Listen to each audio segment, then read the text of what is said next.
vision for the Barrio Logan Community Plan update. This presentation is broken down into these key parts. First, I'll quickly touch on the transportation framework and mobility strategies that are guiding the CPU's process. Next, I'll discuss draft mobility improvements from the previous effort, the 2013 draft plan's mobility element. Then building on the initial ideas and utilizing the latest mobility approaches and strategies, I'm going to share new concepts that are being considered to help create the mobility vision. Upon the overview of the concepts, we will open the discussion to all of you to share questions, comments, and/or concerns. Barrio Logan's location on the San Diego waterfront, proximity to downtown, and urban mixed-use characteristics, combined with existing transportation infrastructure and services in the community, create unique opportunities and challenges for planning for its mobility.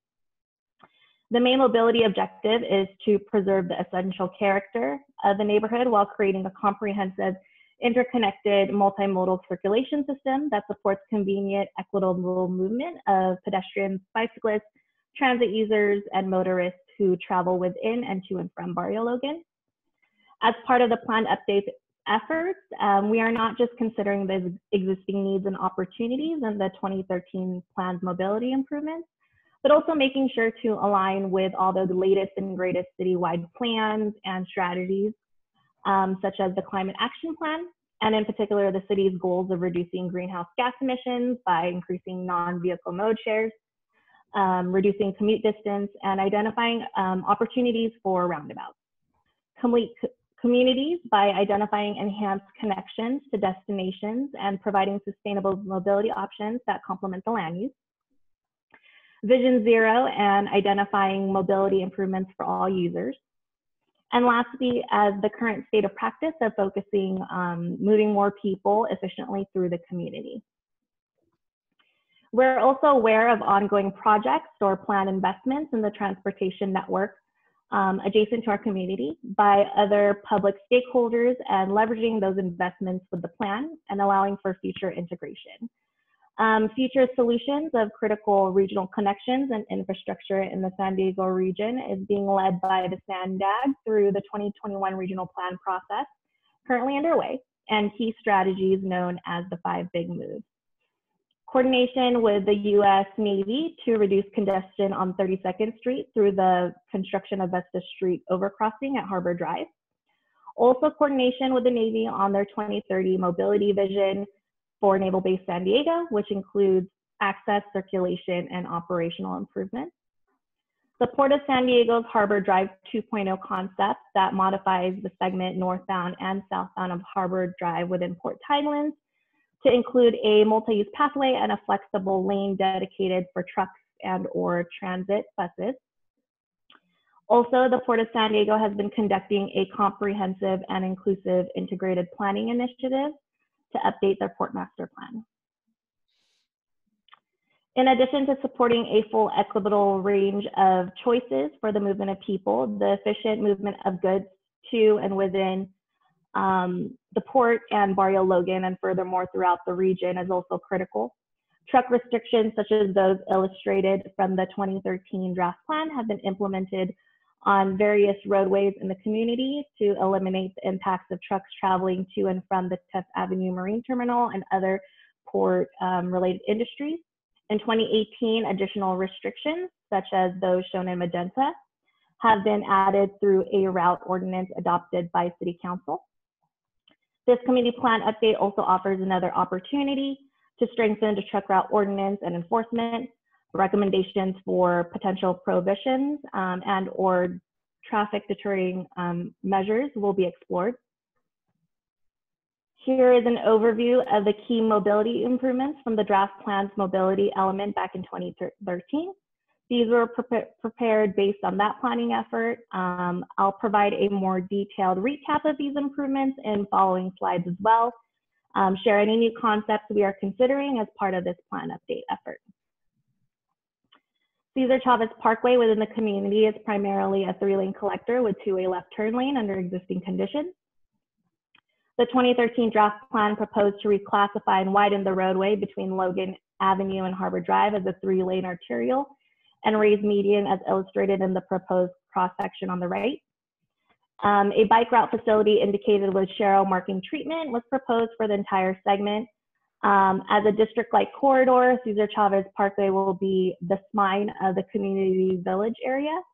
And other enhancements included widened walkways of 10 to 15 feet to support pedestrian and commercial activity. Building on the ceremonial street of the draft plan, we'd like to explore the feasibility of Cesar Chavez Parkway as a 2-lane roadway with roundabouts and angled parking on one side and parallel parking on the other. These elements could create a gateway entry point to the community, continue to traffic calm and promote the pedestrian focus of the street, and transform the corridor into a main street similar to that of La Jolla Boulevard and Bird Rock, as you can see in the graphic below.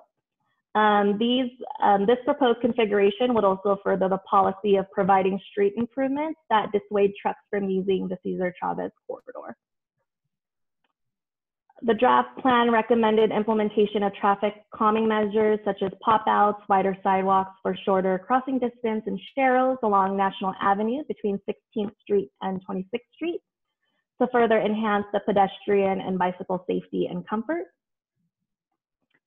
National Avenue provides a direct connection to downtown and centralized connection to important community destinations. The National Avenue Corridor Master Plan, a subsequent plan from 2015, proposes buffered bicycle lanes from 27th Street to 41st Street within the southeastern San Diego community.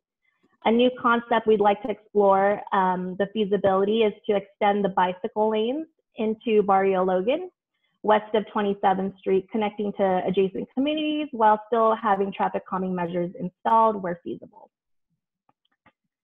It continues to be encouraged that heavy truck traffic primarily use 28th Street. This draft plan's ultimate configuration along 28th Street included reconfiguring the roadway to increase capacity, queuing storage, and improve access to the freeway via the accommodation of 2 northbound lanes and 3 southbound lanes with a raised median. Previously proposed improvements also include designated bicycle lanes and a 14-foot parkway.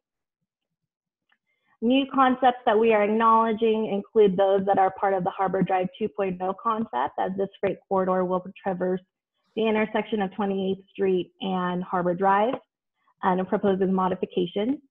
Additionally, as part of the Port Harbor Drive 2.0 effort and a separate Caltrans study, the 28th Street I-5 access improvements are being looked into by these separated related efforts. And we want to make sure we will allow for future integration of these improvements.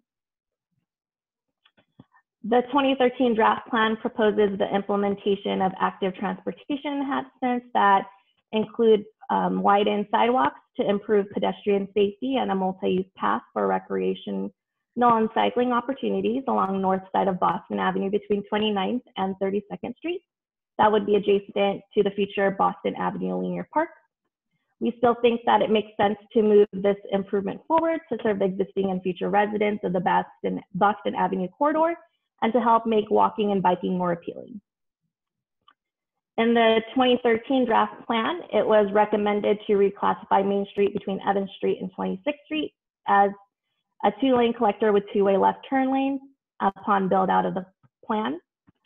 The draft plan also includes policy to provide and support a continuous network of safe, convenient, and attractive bicycle facilities connecting Barrio Logan to the Citywide Bicycle Network and implementing the San Diego Bicycle Master Plan and the Bayshore Bikeway.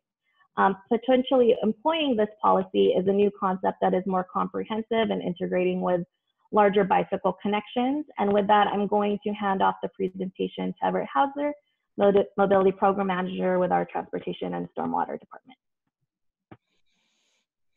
Great, thank you very much, Christine. Can you all hear me? Yes. Great, thank you. Good evening, everybody. As Christine mentioned, my name is Everett Hauser with Transportation Stormwater Department. And I'm going to give an overview of where we're at with the Choice Creek to Bayshore Bikeway project.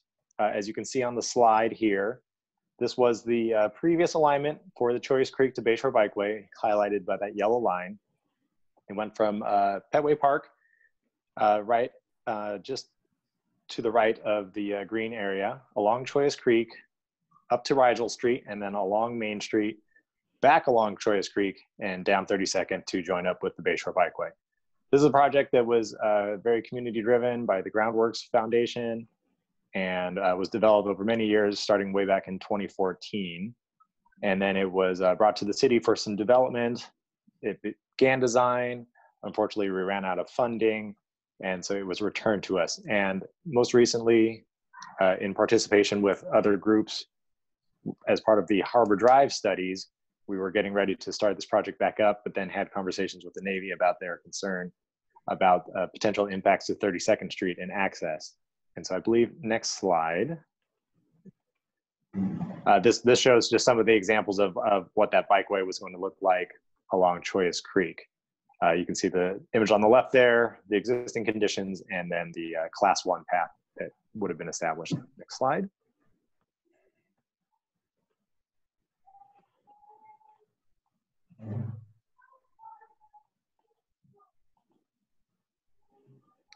Thank you. And this shows the conditions that would happen on Main Street. And it would be the installation of a two-way cycle track along the south and west side of Main Street.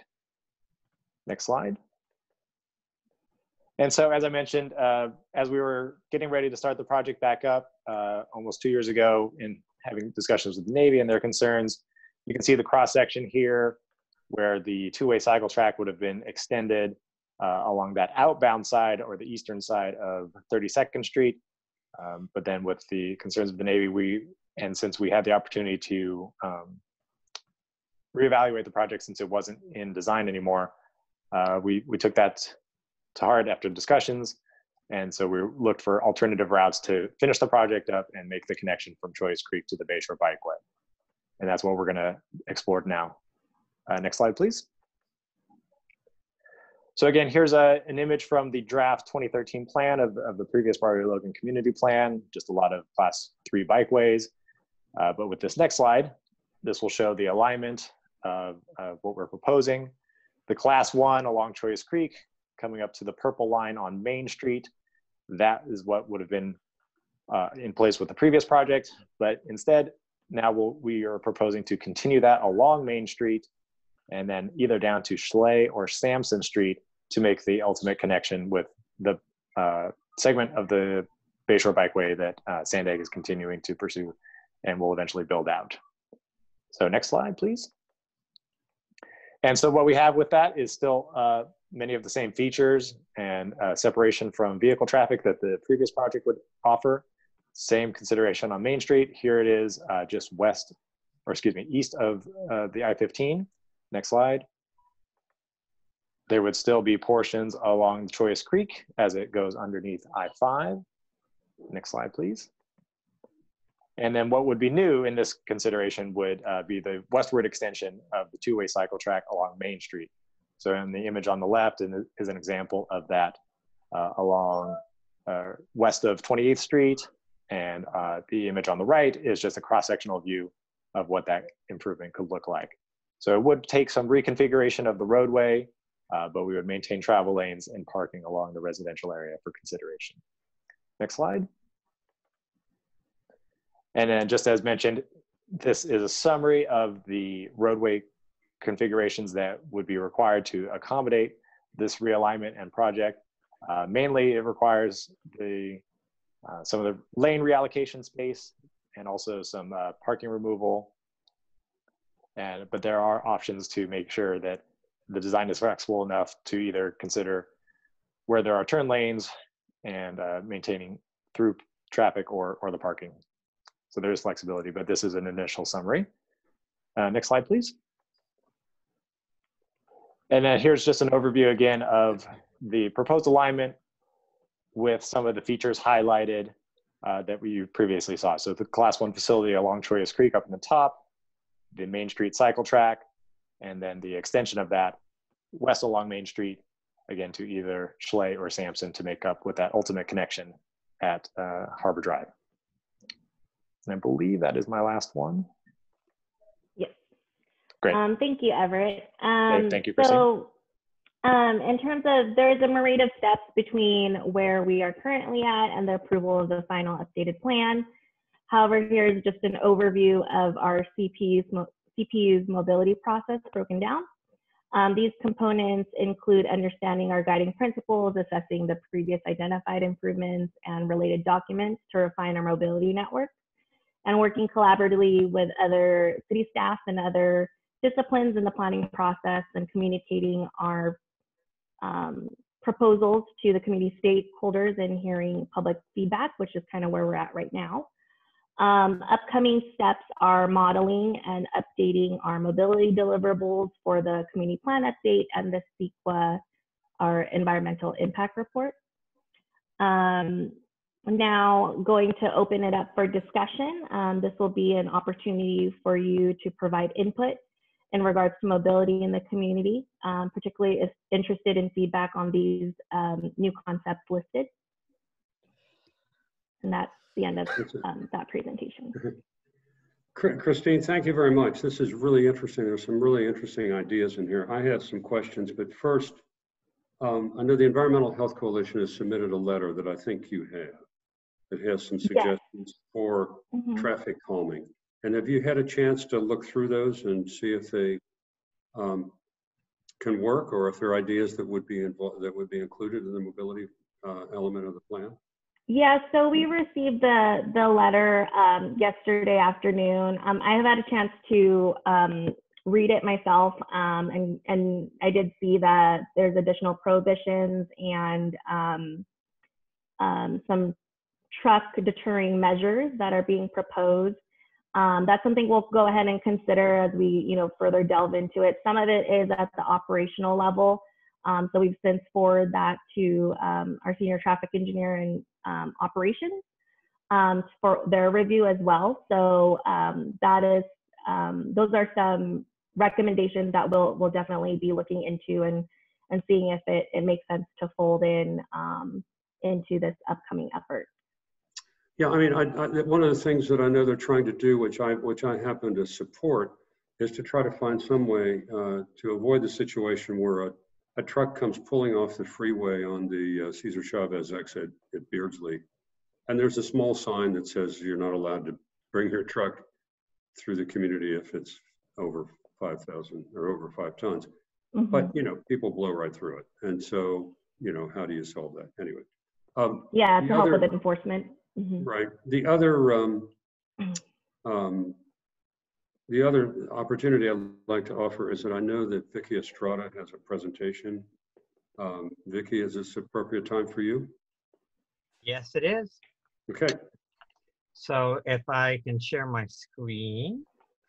For those of you who don't know, Vicki was part of the design team that did the original plan in 2013. So we are continuing on to try to get a lot of Vicki's work. Okay, and do you see the screen? Yep. Okay, so I've got a couple people with me here to back me up as we near the end. But we formed I'm on the Groundwork San Diego Board of Directors, as well as Canyonlands and a few others. And the Choice Creek watershed became incredibly important to us. And as a result, you can see the names of the different groups we have here, all the way from Groundwork, from Canyonlands, from Bike San Diego. All these groups formed this coalition, and we've been working hard and trying to make the watershed really all it could. So let me just briefly go through and remind you all that what's surrounding in green, you're here, Barrio Logan. I mean, it all terminates, the entire watershed terminates in the Barrio Logan Community Plan. It goes all the way to Mesa. Most of Lemon Grove is actually within the watershed. So one of the things that we began to look at, what you see in blue are all the major drainages. Unfortunately, a lot of them are in concrete, but we have ideas on how to actually be able to eventually ride your bike from Lemon Grove all the way to downtown, on a trail. That would be great. So that's the intent. And one of the mechanisms we want to use is looking at a Choice Creek watershed regional park, and linking the parks, linking some of the major drainages and some of the even along some of the Caltrans right-of-ways to create this connectivity that currently does not exist. Of course, you're back down here. So if you can imagine a network of parks and trails that ties it all together, you can see you're down here at the bottom, and this has evolved a little bit, as I'll show you in a little bit. As Everett said, I was part of that team actually that did this study with Selma several years back, and we came up with a couple different alternatives, Alt A and Alt B, which you've already seen some of these. The idea is right now the trail stops at Southcrest Park, goes to Southcrest, and there's no way you really get under the freeway. I mean, it's very hard. We want to actually create a trail along here, Repas, and then along Main Street, and have a couple different routes. Now, you'll see in a minute how we would like to deal with what Everett had just talked about. So, and this was just to show the different ownerships. You can see a bulk of it at this end is all U.S. Navy, all right? So Everett already went through this. I did the simulation to show that it is definitely possible. We have been talking to Caltrans to have a trail within the Caltrans right away, and the key point comes what happens when we get down here, when we get to the Navy, recognizing full well that it's certainly no slam dunk. There are some issues, and how do we get from here down to the Bayshore Bikeway? But after spending quite a bit of time walking along there, I think there may be some ways, and rather than throw out the idea right now and exit all out, say, forget it, no plan, let's just do what the city says, we are proposing 3 alternative routes that potentially can be hopefully put in the mobility plan as 3 alternatives, maybe even all 3 eventually. You see how they all come into play here in a minute. One is the one I just mentioned. The other one is along Main Street that Everett talked about. And a third one, and talking to Caltrans and Chris Schmidt and other people, we think that we can actually get a trail along the bottom of the recycling yards, back along Boston Avenue, and then tie into the system. So I have done a preliminary plan, which you'll see in a minute. And here's for Boston Avenue Park. Here is how that trail might actually, the route might be. And if we count it as a multi-use trail, bicycle trail, we're a lot more likely to get grants to actually make it happen. Julie is on the line, and she can add to that here in a bit if she wants to. I did this plan, by the way, guys, just to see what might this park actually begin to look like. Recognizing that there's been no community meetings, but I've done a lot of parks in the city over the years, and the kinds of things that might happen: handball, basketball, dog park, open play, you know, tot lot, restroom, maybe even at the western end, a skate park. So the kind of things that right now could not happen because it's within Caltrans right away. And I designed the Tweed Street Park downtown on Cortez Hill, the same situation, that flatland. If you remember the old AAA, that area, there was a really ugly fence, and it was a flat land that went to I-5, and we were able to work with Caltrans and turn that into a park. So Route 2 is what Everett talked about, and there's certainly a lot of possibilities, a lot of different options on how that can happen, and that's great for, you know, a commuter. But from a recreational standpoint, sometimes you may want to actually come from Mesa. You know, I want to get to the bay, and if you go back a little bit to this map, it doesn't seem quite fair that I'm coming along here and I got to go all the way over here and then go back south again. So we really want to be able to work with the Navy, and we think we can actually, you know, potentially make that happen.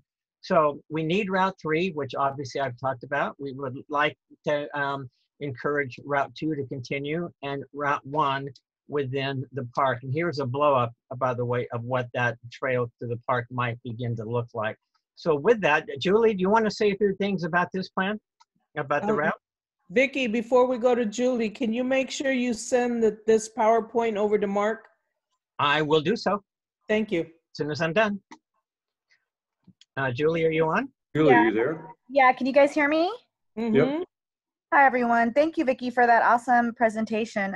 Vicki's been amazing, and you guys all know how long we've been trying to get Boston Avenue Linear Park done. I think that Route 3 is innovative, and it should really go into the plan with our incoming mayor. He initially had assisted in trying to obtain some of this land from Caltrans at the state level. He was working to get a budget item in to buy the land, and then COVID happened. But, you know, as our incoming mayor, I believe that we'll be able to get a lot of support for this, for the Boston Avenue linear and possibly even the Route 3. So I think that it's a beautiful connection, and it beats Main Street. I mean, Main Street, you have, you know, what is it, Con Air and you know, the rigs and all that stuff. I think that the best bet and the most beautiful alternative will be the latest route that is being proposed by Vicki. And then also, obviously, Route 1, yes, obviously. Route 1 as well. Mm-hmm. Now, Mr. Zajac, I mean, we have been talking to the Navy a little bit. Obviously, we have nothing worked out. But do you think that we'd like to be able to work with you and see if there's a way to make that happen? If we can't, so be it. But rather than give up now, does that make some sense, Mr. Navy guy? Yeah, so Vicki, thank you. No, these were great presentations, and Christine as well. So very thorough, appreciate it. You know, I think from the Captain Eastwodomi's online, but what I want to do is just note this photo right here. In the background is really one of the key challenges, because you see where the bikeway hits the bridges. And from there, you've got to put the bikeway on the roadway. And to do that, that area from, yeah, Vicki, right there, and then go south, that's on NPR every morning, talking about traffic congestion, et cetera, et cetera. So it is a critical node for the Navy traffic and also the city. But then what's important too is that it's really a challenge. You can't go under the bridge. No. So once you hop up on the roadway, you've got to take away roadway to accommodate the bicyclists, and that's the safest thing to do. However, once you do that, you actually run counter to the haul road, which is what the community's trying to do, is get trucks off the city streets and channeled down the Port Hall roads. Now, Harbor Drive, that intersection of 32nd and Harbor Drive, is the primary access point for them to pull off and get on the 15. So once you do that, you're actually going to be shrinking an already congested intersection right in front of the main base. And right now we don't have any connection between the dry side of the base and the wet side of the base, which is the wet side is on the water side, and then it's separated from the dry side, which you're seeing here where all the sailors live, from Harbor Drive. So they have to use that connection, which is 32nd Street, and actually gain access. So it's really a challenge, and it runs counter to the haul road and the community goals with trying to make it quick and easy and seamless for truckers to just use the Harbor Drive, stay out of the community, and move up and out of there ASAP. So those are just a couple notes. Yeah. And then I know option one, when we presented it originally, that's the option. It looks like it's got the most appeal to everybody. But yeah, so that's it. And if you go back to the Hall Road, Vicki, go back there. Not that, which one? Let's see, go back 1, 2, 3, 4, there. Oh, no, forward 2. Oh, it's okay. I think everyone gets the point. And then the next piece is just to be clear on option 2. I just wanted to highlight a couple things.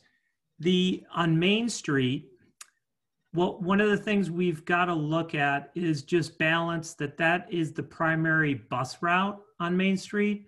And the base has actually closed our gate on 28th Street to reduce congestion and make it safer for people to get to the transit stop on the 28th Street and Harbor Drive. Yeah, which is back. Thanks, Vicki. I appreciate it. And then, so what we'll have to do is make sure that that avenue's less safe is option 1 for the cyclists, because you've not only got to cross the 32nd and Main Street, or excuse me, yeah, 32nd Main Street intersection where you've got a lot of trucks. Oh, Vicki, you were in the perfect spot right there. All right. Highlight the recycling yard right across from Church's Chicken. So we're going to have to basically have the cyclists traverse that area, and this stuff will all come up, but that's a risk hazard. And then further on down, we open up a gate that's, Vicki, if you can highlight it where the gate is on Main Street. And yeah, right about there. We opened up a gate there because we closed our other gate off 28th Street to allow for the trucks and traffic and et cetera, and the trolley stop, and not to have so many backups with the community. So, and then that isn't as a supporting node to Harbor Drive. If something does happen on Harbor Drive, folks go to Main Street to try to bypass, et cetera, et cetera. So I'm just mentioning a couple things, and this stuff will come out. Okay, can I talk about a couple of things? Yeah. Is the intent for the Route 1 was not to go along the front by Church's Chicken. It is actually follow the creek. I work with Caltrans as a way so it would not actually go along this area. So it would. No, that's why, Vicki, when you guys presented that, that's the safer, best in my professional opinion as the liaison, the best use for the community as well. Okay. And it still connects. Route 2, we've got some challenges with cyclists and safety because we've got trucks hitting certain intersections. You've got the gate that we closed the gate to help out with traffic along one way, and then we're going to have cyclists going along there. So, and then number 3 is it really restricts our access into base, but then it also runs counter to the truck haul road. How about on this map, and there's Alt A and B, just follow my arrow. What if we had an alternative C? And we stop right there. We don't even go under I-15. Where'd my arrow go? And we encroach a little bit onto some of the Navy land. I think we can do that without destroying it, or even do it on Caltrans. Come this way, come along here, and there's still, this is how you enter the base from this direction. So all this goes away, and we don't have that route next to the creek, but we still have a shorter connection where we do this, and we just cross only here, all this, and you're right, that's going to be terribly complicated. Is that something, that's why I didn't want this thrown out without even looking at potentially something like this that would alleviate your concerns, would they not, for the most part? So, Mark, I think, yes. Let me jump in here for a minute. Yeah. At the community plan level, we cannot get through all of these little issues. There are issues with each one of these things. Okay. I think this is an absolutely wonderful study that's being done. I mean, I see even issues with Route 1. I think Vicki's suggestion of Alt C is probably a good way to go. But I'd ask the folks from the city, Christine and Everett and Michael, at what level do we attack these things in the community plan? It would seem to me as though the community plan would possibly suggest these as routes, suggest that we want to make them happen, and then also suggest that a further study needs to go forward with each one. Because if we try to solve each of these issues now, we'll be here forever. Is that making any sense, Vicki, you, David, Michael? Yeah, that makes sense. I mean, obviously, the community plan level is not, you don't work out these kind of details. I just was hoping that the community plan would say that you should examine routes 1, 2, and 3. That's what we're looking for. That's all. And I would support that in a heartbeat. I have a comment real quick, Vicki. This is for you. It has to do with the park, the Boston Avenue Park. Let's not talk about it any further. But I've always felt as though if that area were thought about with some really heavy trees, that may be able to offset some of the pollution from the freeway. I'd like you to think about that in terms of. There's no question. I mean, yeah, and so just blast it with whatever trees will absorb all the crap. Anyway, let's not. I'm just throwing that out. I will not forget that. Okay. Can. All right. So getting back to this. Sorry, what? Oh, I was going to say a couple things. Yeah, please do. Oh, I think the interpreter is. Oh, I don't know if she's okay. Are we all good? Okay. Go ahead, Michael. Yeah, I want to defer to Christine and Everett on sort of the alt alignments and route alignments in terms of the community plan. Obviously, we have the policy analysis that can, or the policy direction to sort of guide implementation. So I just wanted to have Christine weigh in on that. But real quick on the Boston Avenue Linear Park, we do want to address that at the January meeting briefly. I mean, I don't think we need to spend a lot of time, but that will be a component of the January meeting. And so Vicki, if you could also send me your presentation as well, or specifically that diagram, so that we can have that to inform us. And with that, I'll turn it over to Christine on sort of the alignments. Okay. Hey, Mark, can I add something really quick since you mentioned trees? Yeah, go ahead. This is for Christine and for the people working on the project along Harbor Drive. I don't see any trees anywhere on that. And, you know, I would like to see if we can get even trees on the dry side of Harbor Drive, if I'm saying it correctly. But on the community side, at least to have like a wall from all the traffic or whatever's going to be going through there. I think that's a good idea. I think actually even, you know, some heavy planting there could help. Yeah, I didn't see no trees, so that's all. Thank you. Oh, no, this is just conceptual. I think as the port is looking at putting trees in that, so long as it doesn't interfere with the railroad and the catenary of the trolley. Right. Okay, continuing on. Where are we? Okay, I think relative to the bikeways, I think it sounds like there's a thought here that we adopt position to include all three of these. Incluir los tres. You know, the somehow or another the translation is coming across really loud. I'm trying to fix that. I don't know why we can hear her now. Rosada, did some toggle switch change? Yeah, Chris stopped, but if I put you guys in Spanish, then I don't hear you, so I cannot translate anything. But can't you mute yourself though, and they still hear you on the other line?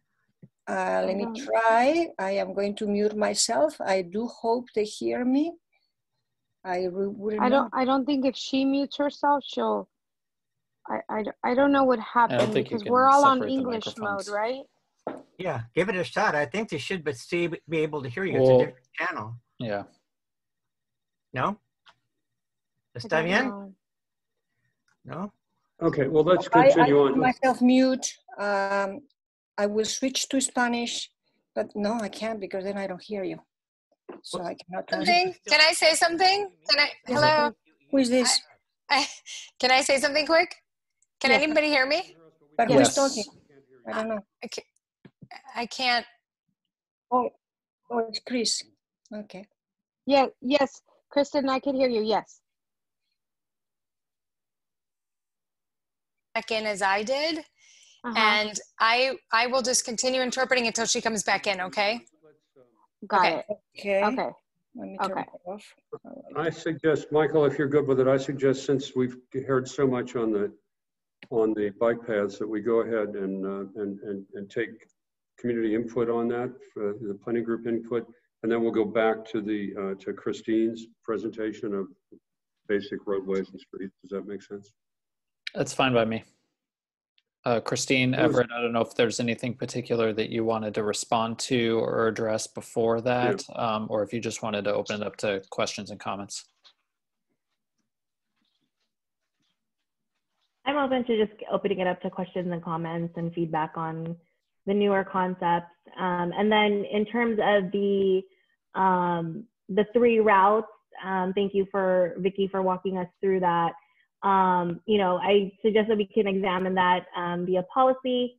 And, you know, some of those details could be hashed out more at the project level. And if in the event that, you know, as we kind of, you know, look more into what's being proposed, and if it makes sense to fold directly into our mobility network, we could, but some of that may still just, knowing that these are more specifics and other things need to be hashed out at the project level, it might still live in the policy aspect of, and at least from the community plan level for, to look at into more detail in the future. Yeah, I think these are 3 viable alternatives that as you said, we can't resolve them until we get to the details. Relative to the other issues, Christine, that you brought up, are you going to have anything in the community plan about parking, about our parking issues? Have you addressed that in any way, shape, or form? Yeah, so in terms of the draft plan, we'll continue to promote the implementation of parking management strategies to help where there's areas of issues of parking. So folding in some of the newer types of strategies that may have not been as specifically mentioned. So we're going to work on enhancing that. And that's how we'll kind of address parking in the plan. Will you be able to maybe list those strategies in the community plan to help give us some guidelines as to where to go? Yeah. Just to add on to that, Mark, in the draft 2013 plan, there's a section in the mobility element that has a discussion on parking and includes about 6 policies specifically related to parking. You know, it is anticipated that we would fold those into the current plan update and then augment those as needed. So we can build on the policies that have already been established and approved by the community and see if there's anything basically that's changed in the last 7 years that needs to be added. And then I'd just also like to add that with some of the new concepts, like Cesar Chavez, for example, you know, with looking at a 2-lane configuration with roundabouts, there could be opportunity within the transportation right-of-way to incorporate angled parking to help with that traffic calming and that main street type of characteristic and transformation. So there could be opportunities to increase on-street parking in certain locations in the community, potentially. So since you brought that one up, and here's my opinion on the Cesar Chavez roundabout. I happen to have the experience of being very much an integral part of the La Jolla Boulevard roundabouts. It was a project we designed actually that kicked it off, and so I'm very familiar with it. I'm also very familiar with Cesar Chavez because before the pandemic, I was down there every day and I crossed that street multiple times a day. Believe it or not, I know it sounds crazy, but the roundabouts on La Jolla Boulevard made the most amazing positive difference in that community. And it did it in ways that were surprising even to me. Not only did it move traffic more seamlessly, it quieted the neighborhood down, which I did not expect. It'll help with traffic pollution, but it quieted down because cars are not, and motorcycles, trucks are not stopping and starting all the time.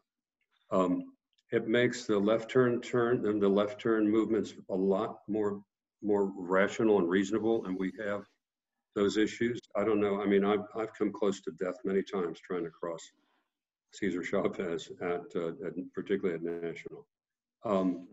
And I'm serious. A couple of really close calls. So I happen to be somebody who likes this idea a lot. I didn't expect to see you propose it here, but I think it works really well. And we managed to do that in La Jolla within the public right-of-way. There was no land taking, it all worked in the right-of-way. There are some things that should be done differently, but for the most part, it's turned out great. It's encouraged a pedestrian scene. It's helped the businesses. It's done everything. So that's my speech about that. I'm 100%. Okay. So yeah, I'll come do it right there. Okay, I'm coming. I was just going to say something. Yeah. Okay. Let's dive in. Sorry. And who else in the board has got minutes in general? I just wanted to say something and piggyback off what you were saying, Mark. This is Hector. I didn't see how people could cross the street when there's a roundabout. I didn't see, maybe there is a possibility right there, but what I do know is those right there on Cesar Chavez Parkway, National Newton, and on National Newton, those are some of the hardest streets to turn when you're coming, when you're trying to turn left coming down towards the bay, because there's no arrows there and there's been a lot of accidents. So maybe this roundabout could help with that issue there. But yeah, we do have the traffics that are getting out of work, you know, and then all the people that are trying to get to downtown and to the port. So yeah, it looks kind of cool. I don't know. Yeah, Hector, the way pedestrians cross, at least in La Jolla and Bird Rock, is that the crossings are back away from the roundabout. You know, they're not right at it. They're, you know, come back 20 yards or something like that. Oh, okay. So they're a little bit offset. And then there's one of those, they have those, you know, those lights you push. You push it, and then, you know, there's a little warning signal for cars coming across. And the other thing that it's done is it's made the distance shorter. So all things considered, it's actually a much safer pedestrian crossing. And it's, once you get used to it, it's actually a much better way to cross the street. And then with left turns, you go into the roundabout, you loop around, and boom, you make the left turn. And, you know, it's a sort of a seamless process. Takes a while for people to get used to it. People always want to come up and stop. But little by little, people have gotten used to it. Anyway. Is there any artwork or anything incorporated over there in La Jolla? Anything in the middle that kind of represents the community there that was part of the project? They haven't done it. They've talked about it. They haven't done it. There's some landscaping there, but that's about it. I advised you guys to, you know, take a drive out there some weekend and just take a look at it and you know, stop, have a cup of coffee and hang out. Right. The other thing that happened is because of the way it's shaped, we actually got more pedestrian access on the sidewalks. The sidewalks actually got more pedestrian oriented. So, but have a look. You know, there was a lot of people that didn't think it would work. I knew it would help traffic. I didn't realize that it would quiet the neighborhood as much as it does. It's really cool. Anyway, who else wants to dive in on mobility? Okay. I agree with you, Mark, on those roundabouts. I saw a big difference over there when I was doing a project over there. And before, we used to blow those stop signs that were on that boulevard there. But with those roundabouts, it improved, I think, pedestrian accessibility and traffic calming measures for sure. So I think that's a positive move right there. And then the other thing I think should be a big focus for the neighborhood is more traffic calming measures for the trucks. Yep. Like was mentioned in the EHC's plan. Besides that, I mean, I think those biking routes are great. We need more of them. But what do you think of the Hall Road? You guys feel good about the Hall Road idea that the port has put out? Yeah, I think that's a great idea. The only thing, one thing I am concerned with is with the biking lanes, the removal of parking in some of those routes. I really didn't focus too much when you're on your presentation there, Christine, about that issue. I'm not sure. I know on Main Street it's not so much of a problem because I guess it's the south side, the wet side of Main Street isn't so much of an issue, but I'm not sure about the rest of the route.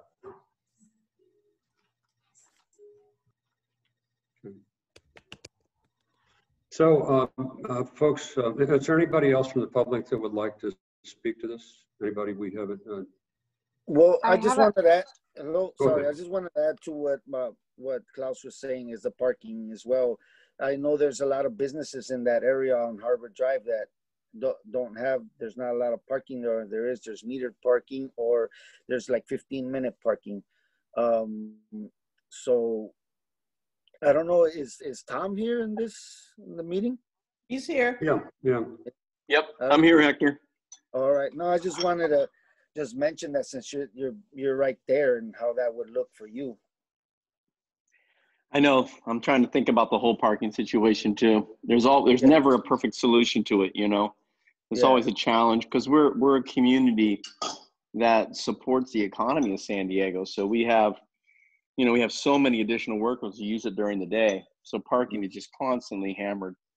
Making it more accessible to bicyclists is a good idea, but those two will never coexist, you know, Hector? Yeah. I was hoping, you know, I know this is kind of out there, but it'd be great if the city would invest in the community in terms of creating a parking space and purchasing land and making available parking free. Since we, you know, it's almost like a burden as a community to support, you know, such a big industry, it would be a great reach out by the city to the Barrio Logan to help with the traffic mediation. I know it's kind of out there, but. You know, Tom, the community college parking garage remains empty. I mean, I park in there. We've got like 3-4 people in our office that park in there. We park on the 3rd floor. We drive all the way. We drive 3 floors out of an empty building. And I don't know what the deal is. And I think part of it is that it's expensive for most people. We're able to afford it because we're a business, but most people can't. And so I don't know. I would suggest that maybe the mayor can start to work with the community college district. Yeah. By the way, we have the new mayor's new community rep is listening to us. I can see her name here. We'll introduce her a little bit later, but you know, maybe we need to reopen those discussions with the community college and in some way try to figure out a way to use that space. Yeah, I agree. Just in general, you know, Hector, just in general, I'd like to see the city participate more with us, you know, in terms of creating better solutions. You can only do so much angled parking and all that. That just is smoke, you know, but in the end, what we could really use is a comprehensive plan. And I know it's not cheap, of course, to buy land and to pour a blacktop and create parking, but it's really what's needed. I mean, it's not that expensive of a solution. And I think we bear the burden, you know, we bear the burden of parking. So it would be a good investment in our community. And hopefully the new mayor will hear us on that and maybe advocate for something like that. The cheapest thing would be the city should buy that parking garage from the community college. Anyway, Exactly. Hi guys, Julie here. I wanted to pop in and just say, I kind of put my community member resident hat on as well, that I think that the city should work on the parking issue, but also the port and NASCO and the employers of these, the big employers of folks that are coming in and parking in our neighborhoods. It's really their employees that are doing it. And there's, I do want to also like highlight that as a nation, really as the world, we're leading towards electrification of vehicles. And we could look at other innovative ways to get folks out of cars, like the port and these big employers starting transit programs, you know, paying for transit passes, doing shuttles that have stops outside of the community to pick up employees and bring them into the neighborhood. So there's a variety of ways to address this, but absolutely we're burdened by it. And I don't think that even our tax dollars should pay for the brunt of it. I think it should be the employers themselves because they are profiting from you know, the labor of their employees, and they should find a place to park them. It's a good point. It's a good point, Julie. I agree. And then also, Chair, if I may, this is Philomena. Yeah, Philomena, speak up. Yes, I'd like to add to this. I'm hearing the parking and I'm hearing all these issues, but MTS has the money and the budget, and then us neighbors have already taken a unofficial survey, unofficial consensus and tracking and data collecting to find out who's parking in front of our house that we don't have that parking. And we proposed that we noticed that it's all Port District, as Julie's talking about. The majority of it is, I would say, 90% of it. And the port is about 15 miles long. So in order for them to get from, point A to point B, because it's the same employee, they need to get into their car and drive because, they just don't take the trolley. So we had proposed something similar to what Disneyland has, a monorail within the Port District. That would encourage a lot of, encourage that you can leave your vehicle at home and take that high-speed bus, whatever it's called, if we did a further census as to where these employees live at. From what we can tell from the few that we talked to, majority of them live in East County. So if there was a specific bus that was picking them up at an hour prior to them starting their shift, and then while they're in the port, they could use the monorail to get around from mile 1 to mile 15 and round trip. That was what our neighbors have. We have that unofficial, like I said, unofficial data collecting that we had presented to the MTS, when they were proposing the use of the budget funds that they had. Julie and Philomena, these are really good comments. Over the years, we've been talking to both the Navy and the port businesses about this issue. Before you guys were involved and on, we actually had a combined presentation from the Navy and from the port and so forth. I suggest that we continue to focus on the community plan update issues in front of us and keep that moving, and we will come back to that issue. We can devote an entire planning group meeting to parking, which I think is probably the right thing to do. And you'll find that some of the programs that you have outlined are actually in force and actually active. How successful they are is another story, but it's a detailed, long discussion. But it's definitely an issue. And David wants to say something. Either that or you have to go to the bathroom. I can't tell which. And I have two others, Mark, that are waiting. Okay, Okay, I'll be brief.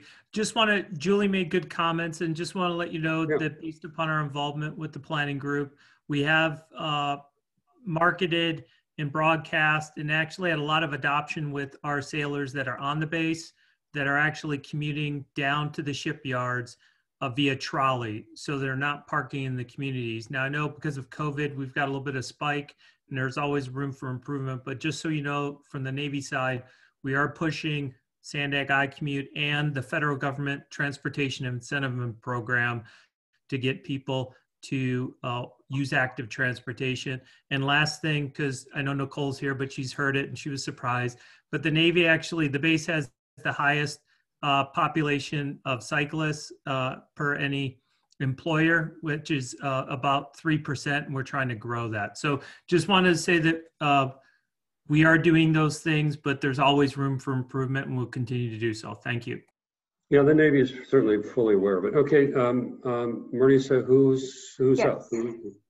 Okay, so first I had Ron Muriello, then it'll be Dennis Dubard, third it will be Areli, and then fourth it will be Nicole. So I'll be calling you guys one by one. Okay, Ron's a cyclist and Dennis is NASCO. Yes. Go ahead, Ron. Try to unmute him.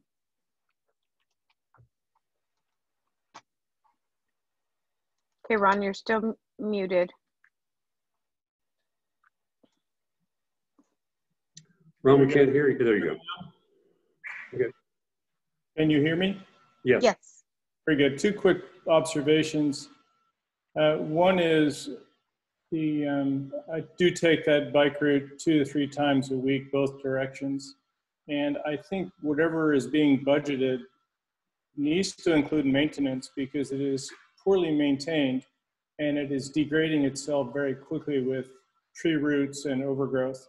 So I know we're talking about adding new lengths, but we're really not taking care of the current lengths that are there. So it's a budget issue and a responsibility issue, but it is surprising to me how quickly it is becoming degraded.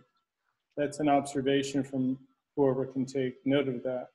Number two is another observation that Harbor Drive used to be the back alley of San Diego City. No one really was there to look at it. It was completely dominated by industrial use. That is no longer the case, particularly with the kind of planning that I hear us doing today, which is ongoing rather slowly, but it is making progress. It is now a fairly major artery, and I am just really feel the pressure that should be put on those tenants that are down there to contribute in some form to the improvement, beautification, and quite frankly, simply trash pickup in those areas, because it is now becoming a presentation center for our city, as well as the backyard of our community in Barrio Logan. I've mentioned this before, it always is well received in public forums, but I've not seen any attention really put to those things. Those are my two observations. You can consider them grousing and maybe not on the agenda, but this is one of the few forums I get to present them to, so thank you. Thanks, Ron. Dennis. Yeah, good evening. I just will take a couple minutes and with respect to the parking, and I agree with David and what Julie said. I mean, we at NASCO do all those things. We have trolley passes. We encourage our employees to part of Sandag and the van pools. Because of the pandemic, we've shut down the van pools for now. But once the pandemic's over and we can, put multiple people in vans, we'll start that program back up again. And certainly we've been working with Sandag on the Bayshore Bikeway. We certainly support the Bayshore Bikeway, which is going to go right in front of our facility as well. So we are doing all those things, and we are encouraging our employees to utilize alternate means of transportation. And a lot of them do use the trolley because the stop obviously is right across the street from the shipyard. So I just wanted to mention that. Thanks a lot. Appreciate it. Thanks, Dennis. You bet. Who's next? Areli? Hello, everyone. Can you hear me? Yes. Yes. Perfect. Hello. My name is Areli Santillán, and I live in Logan Avenue. I want you to ask if you could please ask strategies to stop trucks from driving throughout the community. I understand that we already have the official truck route. However, truck drivers are not following it. Not only are the trucks making pollution an even worse problem, but also they're jeopardizing the safety of the individuals that live here by ignoring the official truck route. Please add strict calming measurements in places where trucks can cut through and violate the official truck route. We need a safe place where all children can play without the fear of trucks not following the rules given to them, and cleaner air for everyone in the community. Thank you all. Thank you. We continually work with the San Diego Police Department to try to enforce the truck routes, and they have been doing a little better, but there's a long way to go. Thank you.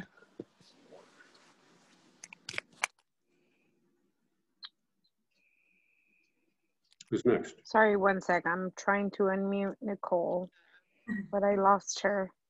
I'm here. Can you hear me? I can see her and she's not muted. Yeah, I could. I thought I didn't unmute you. There you go. All right, thank you. And thank you, Chair Mark, and all board members out there. I appreciate your time and listening to our input. My name is Nicole, and I am a board member of Bike SD, and I live in District 2, and I've served on community planning boards and understand traffic problems all over the city and parking demand. But as a biker and as an active commuter, I ride through Barrio Logan and I ride Bayshore Bikeway. I've been very involved with Choice Creek Coalition, as I see that as an amazing amenity for our region or for our city, and it brings right down to that waterfront. And so I really want to thank the board for really ensuring that we keep those three alternatives. Even if they do look challenging, I think that we keep them on the map. I thank David for being here, for working with us. We did talk to him. Maybe there's some great, awesome, new concepts in the last 5 years, some of those mobility concepts are great. And so maybe a grade separated facility is something that we can look at along that corridor. But I think it's important that we keep those alternative routes on there. We know that plans can be plans. It doesn't mean it's going to get built. Those challenges, like you say, can be discussed at that time. So I just want to thank you all. And, you know, the military access for the military. Thank you, David, for, you know, encouraging more of those military folks to go by bike. Access to the wet side, to the dry side is like super easy. I actually was on Harbor Drive and I was like, I had to stop and ask him. And I said, where are you all going? And they said, to the transit station. I said, do you know you can bike to your housing place quicker than that walking to the transit station? And they thought I was kind of foolish. So, you know, I think it's just about really educating. And when we get less people in their cars, we'll find that we actually will create more of like that streetscape that you see in La Jolla. It's quieter, nicer, more pedestrians, more bikers. And that's really the big goal. So as a final note, I do sit on the mobility board for the city of San Diego. And that is a great place to discuss parking, parking demand management. And, you know, your voice is important there as well. So thank you very much for your time. I appreciate it. And thank you, city staff, for your work. Thank you, Nicole. I'm going to suggest we put something in the community plan that requires you to go stay at all the transit stations and tell people to take their bikes. Would you? That'd be all right. Okay. Anyway, are there any other comments? Because I'm going to start looking for a motion. Yeah, we will enforce that last provision and require Nicole to do that. So no, I think that's important. I think that's probably the number one thing. Nicole, don't feel like your bio staff. If you want me to join, this is Philomena. I'll stand in that corner with you to encourage them as well. Okay, then we'll put Philomena. You're going on the plan as well. Then okay. We're with Nicole. She's there. We're done. Got it. I have one more. Okay. Thank you. Hi, my name is Melina Romero. Can you all hear me? Yes. Perfect. So my name is Melina Romero and I live in Barrio Logan, and I'm here to advocate for better regulations of trucks going through our neighborhoods. I've seen trucks going through neighborhoods where they're not supposed to, and where kids often run and play in the street, which is extremely dangerous. Living in Barrio Logan, we're already at the mercy of pollution from the freeway and the harbor, and the last thing we need is for trucks going off route and further polluting our air. I think the best solution is to instill calming measures such as diagonal street parking that makes it impossible altogether for trucks to go off route, so there's no excuse for that to happen. Thank you so much for your time. Hey Mark, can I ask one quick question? The two women who spoke about the trucks, can they say what streets they're talking about so I can talk to our people at Maritime and see if we can again put the word out about those particular streets? Yeah, I was actually going to suggest to both of them that the way to do right now, I mean, the community plan can put lots of things in the plan about traffic calming and all the rest. It won't happen right away. It may not happen for many years. So there's funding to do it. On the other hand, we do have a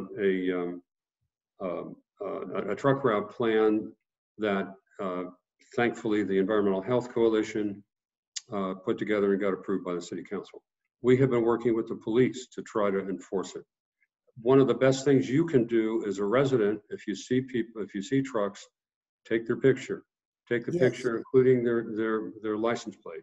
Send it to the police or send it to Ron Powell. Yes, please. Ron Powell is at the port. And so Ron, tell us, you want to hear about where the problems are. Absolutely. Listen, we are trying to work on this issue every week. We talk with our truckers.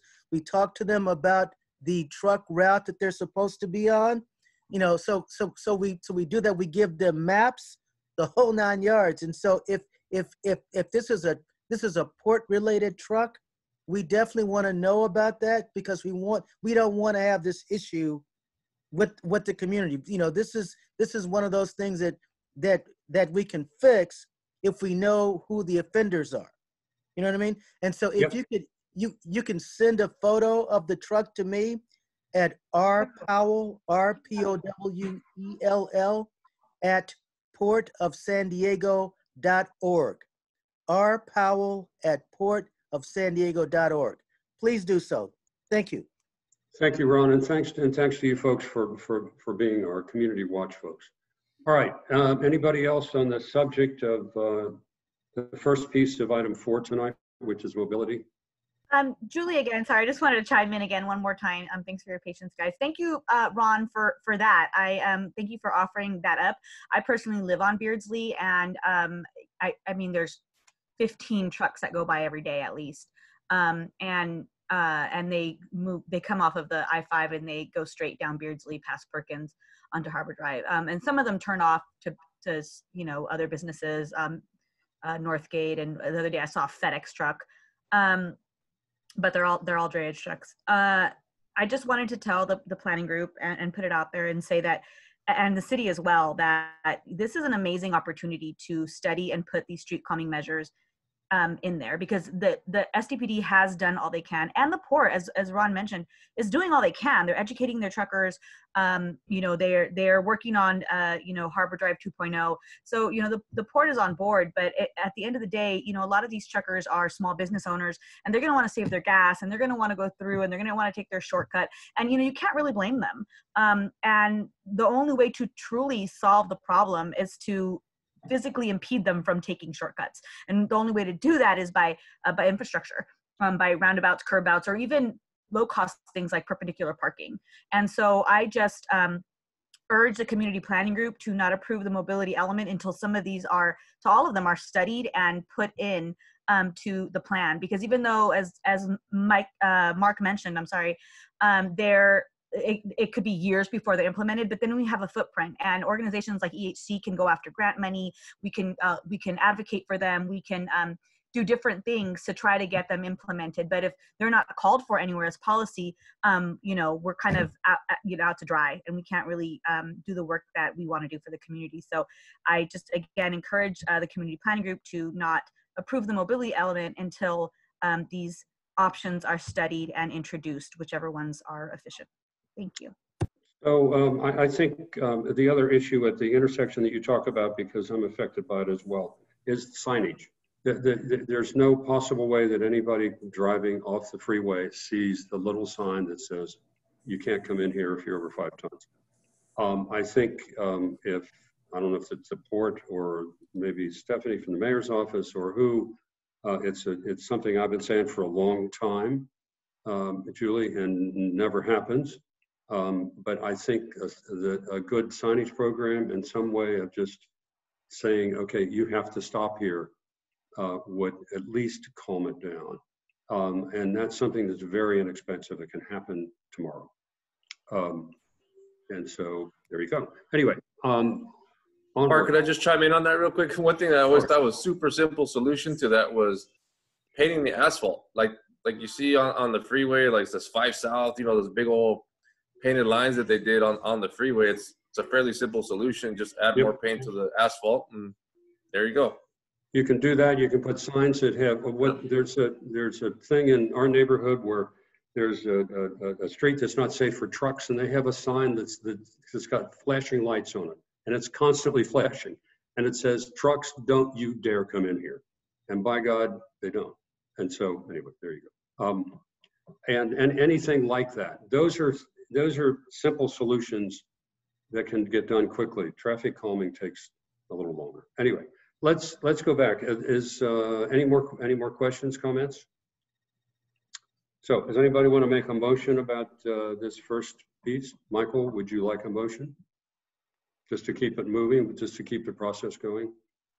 Yeah, I think that a motion would be helpful if on the particular components related to Main Street, and I'll open it up to Everett or Christine if they wanted to clarify a little bit further what would be helpful for us. But it is always helpful to have a motion in terms of directing staff to through this process. So Christine, do you have any thoughts about what you need to keep moving? I think in terms of, you know, for us to, obviously our next step is to delve into the mobility analysis and further feasibility and evaluation of these new concepts. So if I can get like a motion for us to further explore what we've presented today, And we're also taking into consideration these traffic calming measures and seeing if there's specifics we can identify along the streets and looking at the EHV memo. But, you know, essentially that we can move forward and further evaluating the things along Main Street, Cesar Chavez Parkway, and National Avenue. And the bike routes. And the bike routes. And the bike routes, yeah. Okay, so it seems like there's 3 items. There's all the items that you presented, which include a lot of stuff. You know, it's the Hall Road, it's Main Street, it's the truck routes, it's all of it. Then there's the traffic calming, which EHC has proposed, and then there are the bike routes. I would like to add to that some simple helpful solutions. In other words, what can happen with signage, or what can happen with painting the street? What can you do to help us in the next year or 6 months or whatever, particularly when it comes to the truck traffic? So I don't know if that's, I mean, I would like to see that added to a motion. Does anybody want to make that motion that we move to ask the City of San Diego staff to move forward with the concepts as presented tonight for mobility, the bike routes presented by staff and presented by Vicky Estrada, and the traffic calming as presented by the Environmental Health Coalition, along with some simple improvements to curtail truck traffic through the community soon. How's that for a motion? Anybody want to make that? Josie? Is there a second? What I wrote down was a motion to further explore mobility inclusive of traffic calming mechanisms, bike route, and what the city proposed for mobility, inclusive of requesting the city to help Barrio Logan Planning Group implement recommendations in the next 6 months. So I don't know if that makes sense. It does to me, yeah. The precise language is fine, and we get the direction, and then I'll open it up to Christine or Everett if they have anything otherwise to say. But we will certainly take that back, and we can evaluate that in terms of not only what can be sort of feasible for the plan, and then present that, you know, once we have that analysis completed. The key thing I wanted to indicate is if there was major concerns with the proposal that Everett or Christine made in particular to the roundabouts or to the proposed bicycle facilities, since we have not heard major objections to that and that supporting of moving forward, that gives us a level of comfort to then see how we can implement that.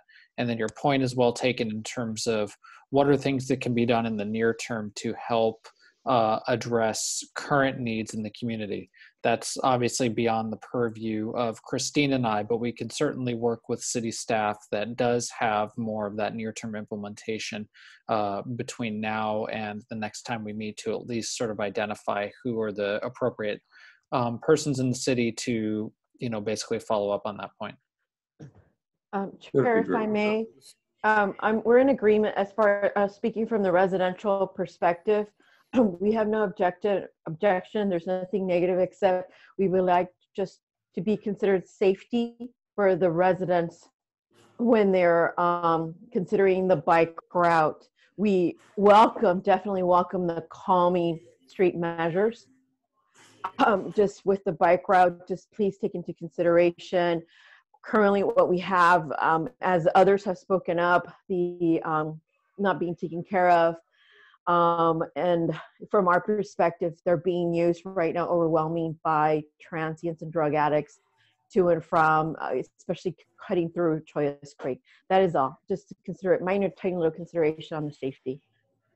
Thanks, Philomena. Appreciate that.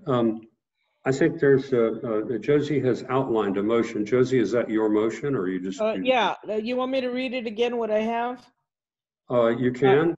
Motion to further explore mobility inclusive of traffic calming mechanisms. I added safety for residents regarding the proposed bike groups and what the city proposed for mobility, inclusive of what the city can do to help the Barrio Logan Planning Group address issues in the next 6 months. Okay, is there a second for the motion?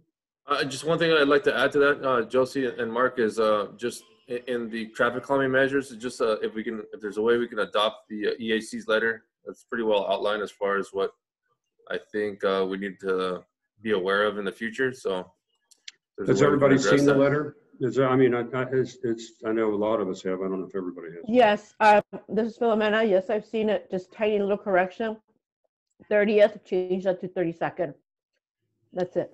Okay. So if I add EHC in front of traffic, inclusive of EHC letter pertaining to traffic calming mechanisms, how's that? I think that's fine. Yeah, Vicki? Okay. The motion, it didn't sound like it included to evaluate the 3 options, the 3 routes. Is that inclusive in that text? I didn't hear it exactly. Because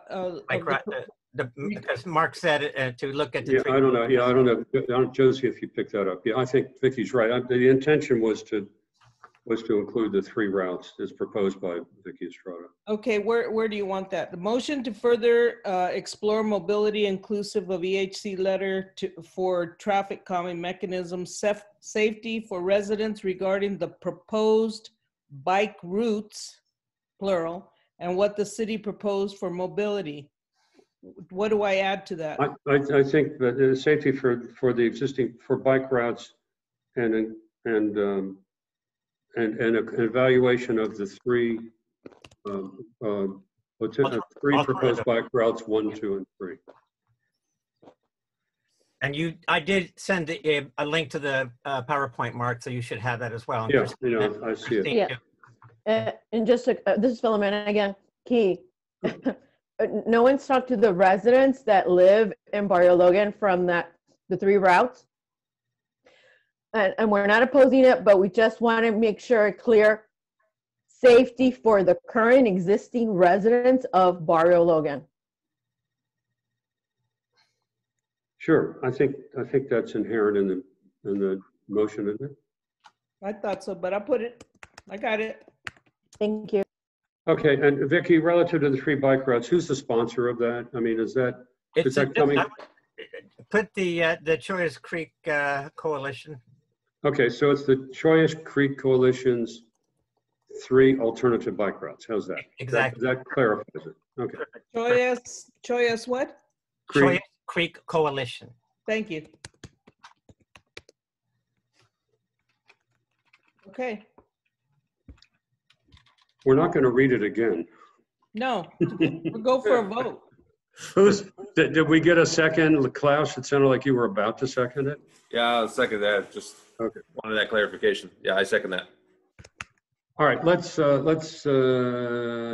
the roll.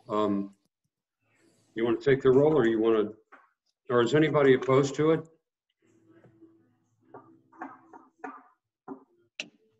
I don't see anybody opposed. Are we okay to just go that way, or do you all want to see a voice vote? Michael, what do you think?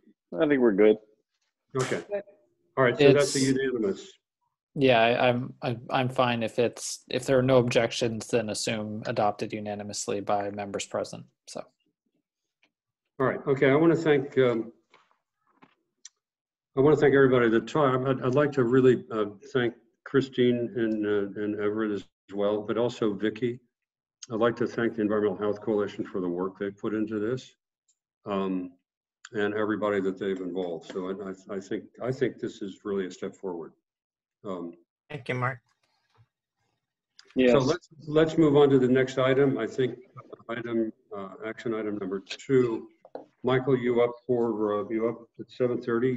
You want to do the densities, or do you want to roll that? Maybe do it. What if you did a quick presentation and we actually took a vote on it? Yeah, we can do that tonight, and let me jump right into it. So I think it's something we need to consider carefully. So yeah, if this needs to fold into January, that's fine. I just wanted to add one more thing as it relates to Philomena, and I'm happy to sort of talk to you offline in terms of if there are particular residents or a group of residents that we could potentially engage in the January, February timeframe that would be, you know, assuming that we do everything COVID safe and consistent with county and CDC protocols. But I would just like to have that conversation offline about reaching those who are not able to attend this meeting. Absolutely, I'm available. I will send you my contact information. I do have your Yeah, I do have your contact, or at least your email address. So let me and just so the next month we'll talk about recreation and that which will include the Boston Avenue Park. So correct. I think need to be involved in that, and then so let's dive in, Mike. Okay, can everybody see my screen now and the presentation that I have? Oops, let's close that. And again, Michael, if you could send that to me. Yep, please. I will be doing that after I finish this. Okay, so we wanted to discuss residential density. That's another key component of the plan update. We had a discussion at the November meeting. Want to continue that, then allow for public and board comment, and then sort of outline the schedule and next steps. I'll just go really briefly. When we're talking about land use and zoning, you know, it really regulates the bulk and scale of a building, how big it is, how wide it is, and how many residential dwelling units you can put on a lot. Within the current adopted community plan, the 1978 plan, and the plan district ordinance, there's a number of different sub-districts which have their own regulations, but to oversimplify it, essentially most of the land, if not all of it, within the agreement area, so not looking outside the whole plan area, but just the area that was identified in the MOU, allows 29 dwelling units per acre today. So think of a sort of 2 to 3 story mixed use development on site, similar to the one as shown in the image here.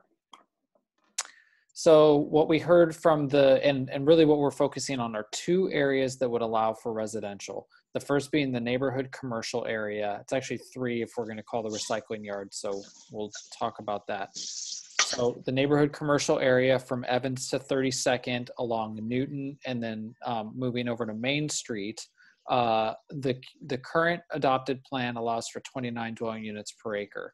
The zoning that was established as part of the 2013 update also allowed for 29 dwelling units per acre. So that same density allowances, but ultimately when the plan update was adopted, residential was prohibited within this area here.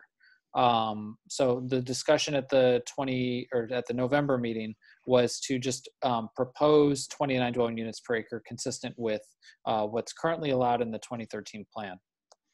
Within the Boston Avenue residential area, the discussion was basically, should we allow for, you know, basically uses that are similar to there today. So a mixture of single and multifamily uses that are sort of lower density and scale.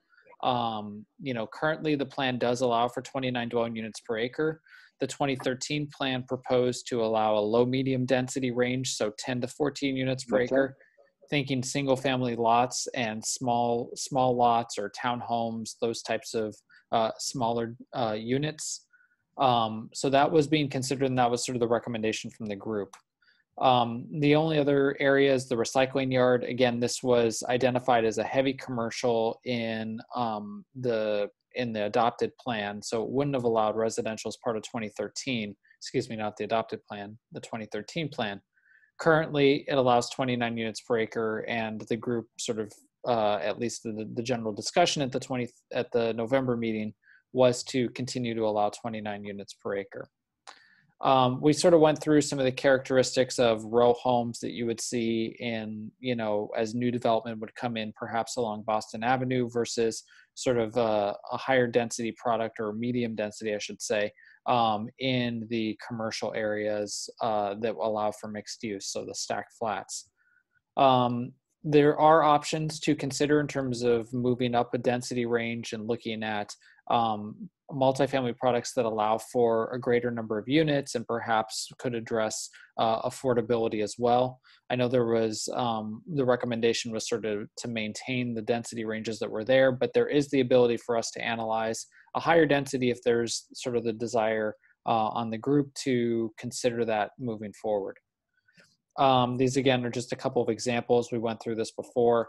So I think the option really here is, you know, based on the input we had, is should we keep the 29 dwelling units per acre that was sort of originally identified in the 2013 plan, or move to a higher density, perhaps at an area that's closer to Evans Street, where you get a little bit closer to the village area. Option, you know, and then the Boston Avenue residential area option would be to keep the 10 to 14 units per acre identified in the 2013 plan, or to allow for a density that's consistent with the adopted plan up to 29 units per acre. And then finally, the SA recycling yard site, looking at 29 units per acre, again, consistent with what's, you know, the commercial zoning that was identified, or looking at a higher density commercial area to allow for mixed use and public spaces as a part of that project. So that's really it. I went through that pretty quickly, but I think a lot of it's recap, and then we can have that discussion. I can just sort of wrap it all up with sort of where we're at and next steps for the overall plan update. If I might, but just as a helpful fun fact, what do these densities mean? The 29 to the acre, it means it's 1 unit per 1,500 square feet of land. What that meant, and most of the lots in Barrio Logan are 50 by 140, which is 7,000 square feet, which then would allow 4.66, 4 or 5 units, and that's all. That's a 29. It's a 14 units per acre. It's fundamentally one unit per 3,000 square feet of land. So that with the standard size lots in Barrio Logan, that would allow 2 units, basically a duplex. So just so you understand kind of the sense of it. Sometimes these numbers are pretty abstract. Yeah, thank you, Mark. That's a very helpful sort of way to characterize that. There's a question in the chat. Does changing these residential densities from the 2013 plan affect the current EIR? So the short answer is we don't know yet. That is part of the analysis that will be undertaken. So what we will be doing is the Christine, you know, the recommendation that comes out of the residential densities will then be analyzed, and then that traffic analysis will determine if we can utilize the addendum process that we discussed at previous meetings, or if we need to look at sort of a more lengthy and robust environmental review process that would be an example of supplemental EIR. It's a lot of technical jargon, and I apologize for that, but the short answer is we don't know at this point, but we are operating under the assumption that our analysis will be able to move forward in the timeline that, you know, we anticipated at the outset of this process, even if we look at density ranges that go a little bit above what was allowed in the 2013 plan, or if it changes slightly in one direction or the other. Does that make sense? So yeah. Great. So I think, I mean, I would, my suggestion would be just a personal opinion, but the Boston Street area really should stay at the 14 to the acre. You know, that's the nature of the community, and that's, I think, the way everybody wants us to stay. As you go north of that, the 29 to the acre kind of makes sense because you're transitioning from that residential area. When you get, say, north of Sampson and so forth, I'm not sure about that. I think there's, you know, somebody could say, yeah, that should go a higher density. But on the other hand, there's still a lot of residential, a lot of small single family homes there. So it may make sense to keep this whole area at the 29 to the acre, which is a pretty decent density.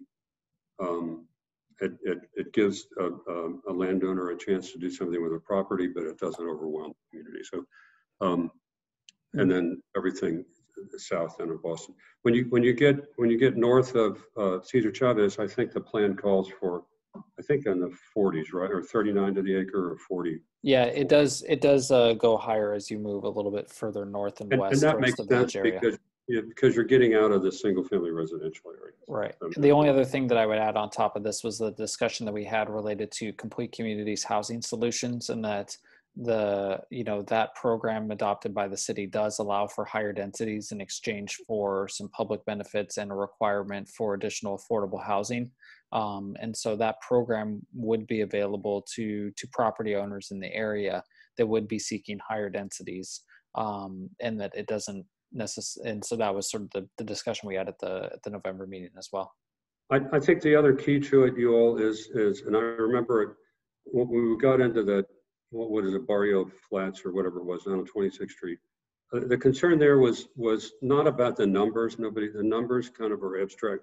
It was about the height of the building. A lot of people were concerned about that, height and mass. And so, that goes into another discussion, I think, which sort of refines these issues a little more closely. And so that's all something to think about. The only height limit that's down in Barrio Logan now is via the zoning. There is no, even though we are in the coastal zone, there is no such thing as a coastal height limit, even though a lot of people think there is. So there's not a 30-foot height limit. And no such thing as a coastal height limit mandated by the coastal zone. There's a coastal height limit, but it's in different areas. We're not subject to that. So I think those are some things that I would suggest you all want to think about.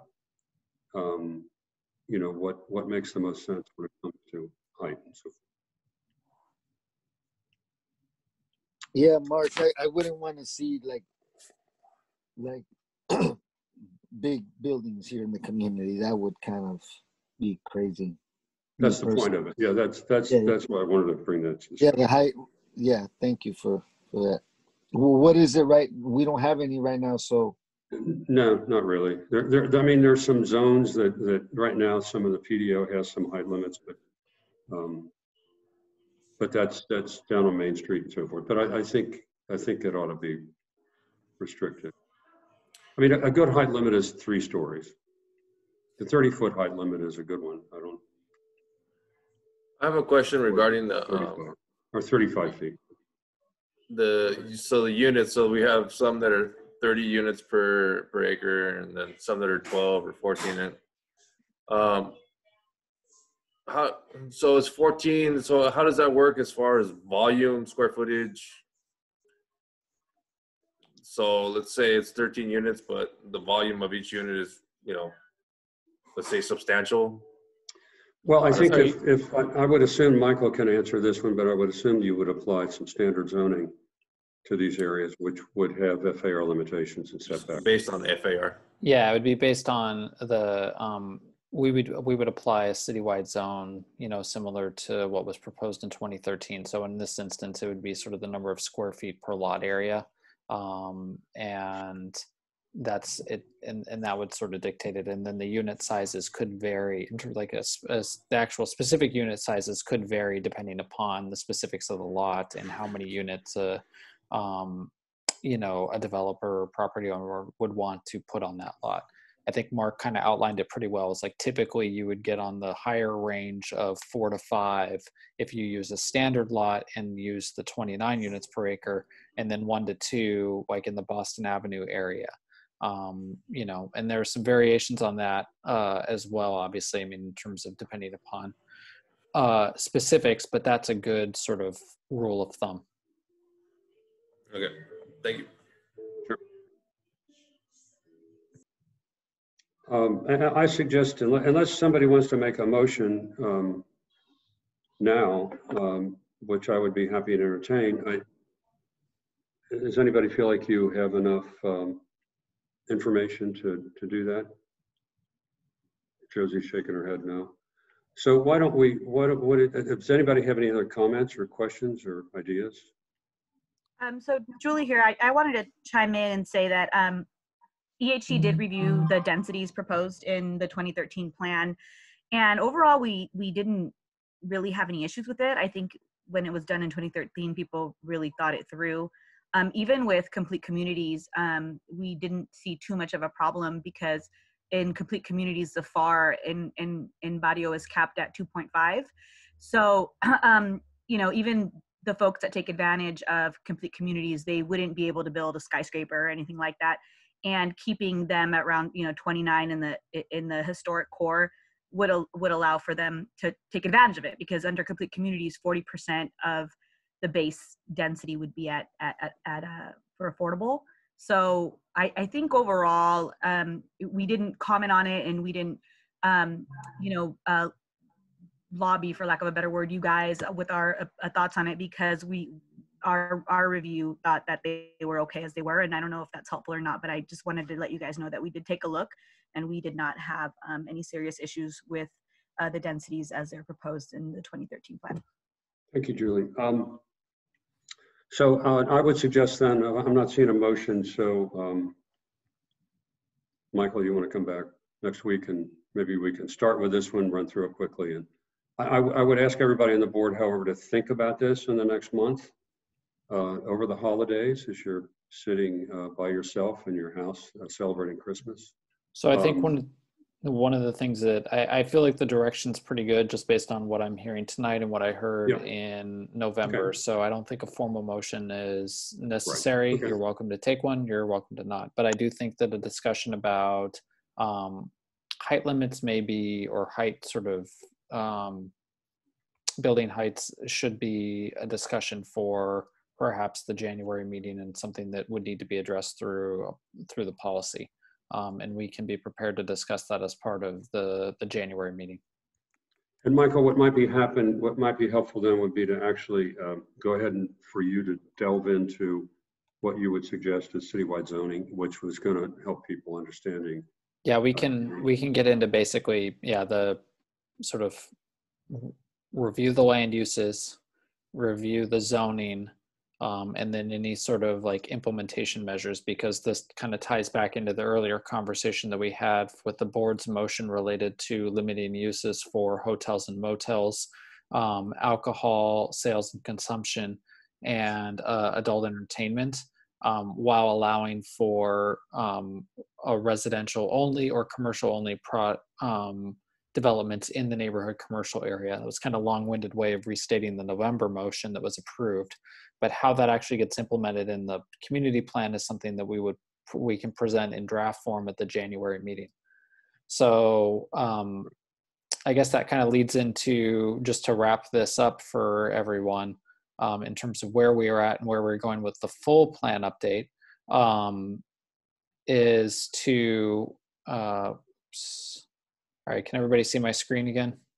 Yep. So the slide is now completely outdated because of the conversation we had in the last 3 minutes. But tonight we did talk about mobility and residential densities, and we got some good direction and input. The January meeting, we want to sort of talk about the recreation element and specific to the Boston Avenue Linear Park. And then we also want to follow on land uses and zoning, and sort of what would be proposed and discussed then. We would then take that and have a draft plan, hopefully the target would be for the February meeting. And so this is where we could come back with that analysis on the mobility component and see sort of if there are any changes, or sort of what would be implemented or as part of the plan update, or at least what would be sort of recommended. And then moving forward to March for a final draft plan vote from the community. The only caveat here is that if for some reason we need additional time for the mobility analysis, that may need to be factored in, but we'll be able to address that at the January meeting in terms of overall timeline. That would be great. And then with that, I'll get this presentation over to Josephine, and we'll post it also on the website in the next few days as well. And unless there are any questions or comments on this, I'll stop sharing and open for that. Are there any questions or comments? Any thoughts? No. Just real quick. So the current height limit is 40 feet right now? So it varies based on the current plan district ordinance that's in effect has height limits that vary per area, but the redevelopment subdistrict, which basically covers sort of the Mercado project and the core village area, that has higher building heights, and then a lot of the stuff that moves a little bit further south has building height maximums of 35 feet. So. Thank you, Michael. Thank you. Okay. So I just wanted to add, why don't we just, like Mark said, keep that height all through the community? Right? So I think that's something that we can talk about as in terms of the proposed zones that would be presented, because again, we would be removing the current plan district ordinance, basically the current zoning in effect, and going to citywide zoning, and sort of that would be a consideration of the discussion at the January meeting. But we hear your direction and your recommendation as it relates to building heights, and we'll evaluate that and present something at January. Yeah. We can talk about 35. In my experience, 35 feet is a good height. 30 feet, since the squash buildings down, everybody wants to build 3 stories in 30 feet, and the buildings tend to be real boxy. You don't get any relief on the roof and all that. So 35 feet. Anyway, let's talk about it next time. But if there's nothing else, I think we will thank Michael and Christine and Everett, if he's still here, and Vicki and everybody else who took part in this. And we'll see you all next month. Yes. Thank you very much. Mark, everybody, I thank you. Happy holidays. And man, it's been an amazing, crazy year, but we're still here trying to do our best for the community. So thanks. No, thank you all. It's a pleasure to work with all of you. And I'm actually sticking around because I have to report out on just on the report out. So I'll be here. Okay, happy holidays. It's 8 o'clock, folks. So let's start on. We don't have minutes to approve, so let's go into staff and standing reports. Is Eddie Padilla somewhere out there from District 8? No. Mark, no Eddie, no Eric, and no Officer Rivas. Okay. Eric is of course no longer with us because he was a representative from Kevin Faulkner's office. I've had the opportunity to have a nice Zoom meeting with Stephanie Estrada, who is our new representative from Todd Gloria's office. So we have not only a new mayor, we have a new representative. So here she is. Hi, everyone. As Mark mentioned, thank you so much. And thank you, everyone, for having me here. I've been able to listen in, taking in lots of notes just to catch up and stuff with everything going on. And so, yeah, my name's Stephanie Estrada. I'll be serving as the community representative for District 8. I am glad to be here. And the purpose of my report is just simply for introductions, letting you all know, kind of get a face to the name of for the new administration. And so I'm excited to be here, and I'm happy to receive any feedback. I'm happy I got the mayor's office on right now. So. Tom, we can hear Turn your mic off, Tom. I'm sorry. You're fine. Yeah, so I'd be happy to take any feedback. I've been jotting down lots of notes to take in put into the mayor's radar. But other than that, I'm happy to give you all reports as much as I can and be able to attend as many meetings as I can. So I'm happy to be here, and I'm in listening ear. All right, Stephanie, I promised we'd give you assignments. It could be that you want to ask Todd to talk to the community college district about that empty parking garage that sits right in the middle of the community, and why can't we use it? Why maybe the city should buy it, maybe the city should rent it, whatever. And secondly, the city should have had it to begin with, because it was part of city property when I was surveying, and then all of a sudden the community colleges took over. Right. And then the other thing would be anything you can do to help us solve some of our truck problems with maybe some signs. I think you've heard that discussion. So. Yeah, I jotted that down as well. Got it. Okay. So that's your assignment, I think. Anybody else have an assignment for Stephanie? Okay. Hi, Stephanie. Hi, nice to meet everyone. Yes, she can turn Little Barrio Logan, Little Port District into mini Disneyland with the monorail. Actually, you know, the Navy looked at that years ago, Philomena. That's not, it's I'm sure David can dig that out somewhere. Anyway. I do have a question about that parking garage. What are the two crossing streets for those? That's it, National and Cesar Chavez. Is it Chavez? Yeah.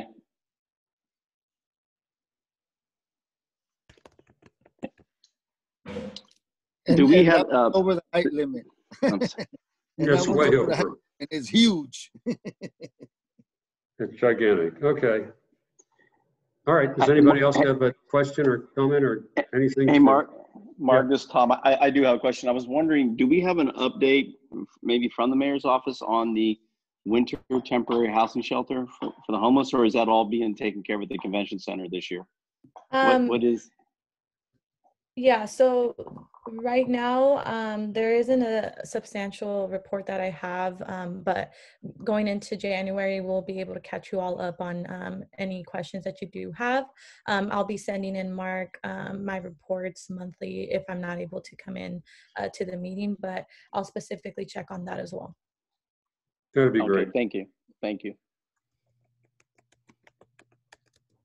Okay. Anybody else? All right. Well, Stephanie, thanks for hanging out for 2 hours. No, it's extremely interesting. I'm excited to get updated on all of this. A lot of tech-savvy terms, but I'm catching up. Yeah, that's true. There are a lot of those. Okay. All right. Thank you very much. We look forward to seeing you again soon. Michael Prince, you look very familiar to me. It sounds like you have a little bit of a general report. Oh, hi. Sorry. Give me 1 second. I'm in a meeting. If you want to take care of that, Ron Powell, how about you, Ron? Yeah, sorry. Ron will go first, and then I'll be. Yeah, Ron, go ahead. All right, guys. Good evening, everybody. I'm happy to see everybody. Glad you're all healthy and surviving this crazy COVID year.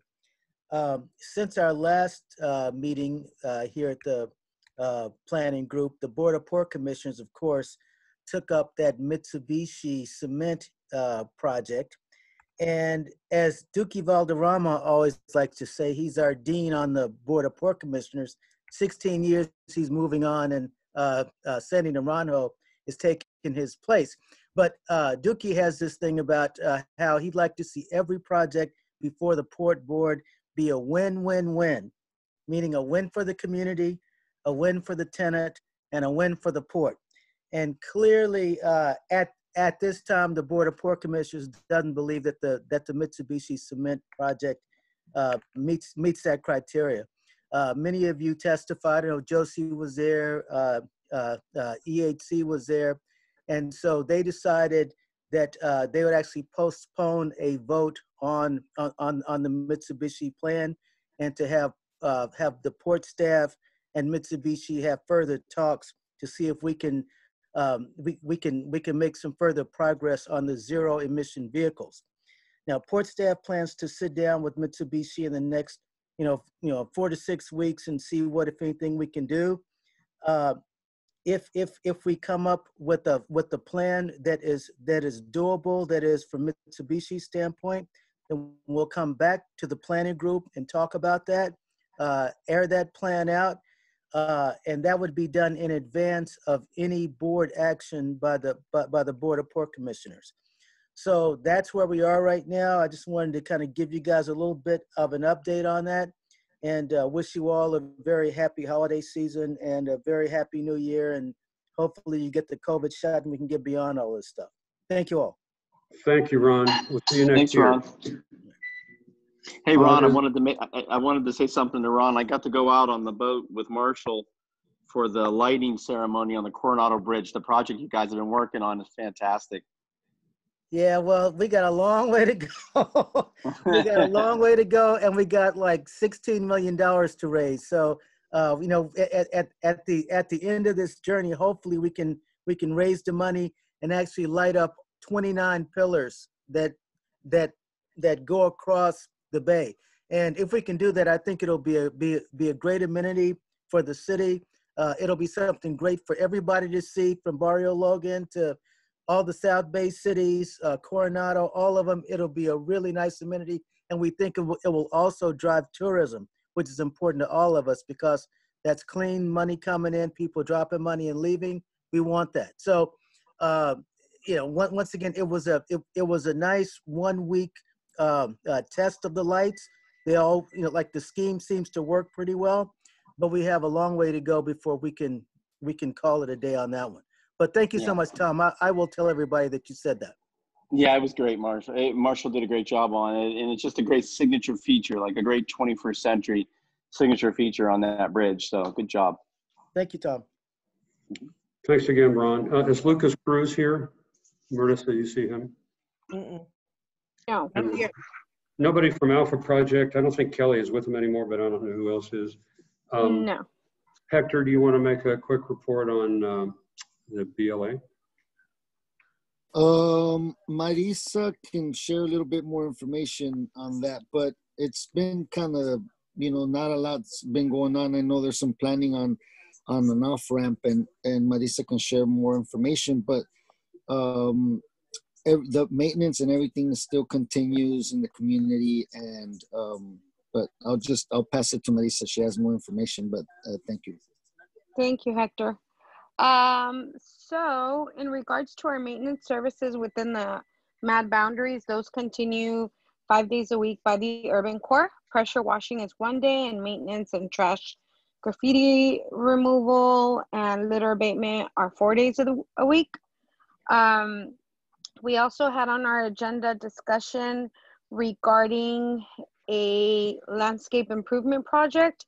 The city gives a few $1,000s every year in non-assessment funds and general benefit money. And my Bluetooth is dying. Can you guys still hear me? Yeah. Okay. So, yes, the city gives a certain percent of money every year. Usually what the BLA gets to vote on that is for the Barrio Logan Association, votes on, events in the community, or maybe supporting community events or community projects. Obviously, because of COVID, all of that is on hold. So the board is discussing a potential landscape project on the corner. It's the slope on the corner of Cesar Chavez and Kearney. So that's you exit right off the freeway, and you can see that slope right in front of you on the left-hand side. So we received a potential rendering of what the project will look like, a bid, and we have a subcommittee forming as we speak, and we will discuss moving forward with that project and others that will be paid by these non-assessment dollars. Our food drive continues every Thursday. We will be having one tomorrow. We will be serving 70 families, and then we will halt the project until the beginning of January, depending on how much money we have left. So that's pretty much it for the BLA right now. Marisa, what about how the toy drive go? The toy drive. So this year I didn't participate in the toy drive. However, members of the La Vuelta, along with I believe it was SDPD, they donated over 800 toys to children of the community. I reached out to the Barrio station to get some names of families for them, and I know that they did as well, but that happened last Saturday from 8 to 10 in the morning, and there were a lot of happy kids. I let my grandfather's neighbor know about, that toy drive, and she got a bike. So that little girl was very, it was really nice to see that. So she was really happy, and I sent the picture of her with her bike to the crew down there, and they were super happy, made it all worth it. So it was a beautiful event. All right. Thank you, Marisa. Thank you guys so much. Michael, back to you. Yeah, sorry about the interruption. No, that was a good interruption. It was positive. Yeah, that's she'll be positive for about 5 more minutes. No, I'm just joking. Sorry. Okay, the only other thing I wanted to add is that obviously because of the COVID-19 emergency and the county and state orders related to in-person meetings, we weren't able to hold our March elections this year. However, we are working on provisions that would allow for elections, whether they be in person or mail-in, and then providing those to all of the planning group members, all the planning group chairs, hopefully, by the end of this year, if not at the very beginning of January. So I just wanted to put that on everybody's radar in terms of we are hoping that we can have elections in the March timeframe that we normally do every year and restart that in 2021. And that the planning group should look to establish the election subcommittee in January, and sort of begin to start to solicit candidates as you normally would around this time.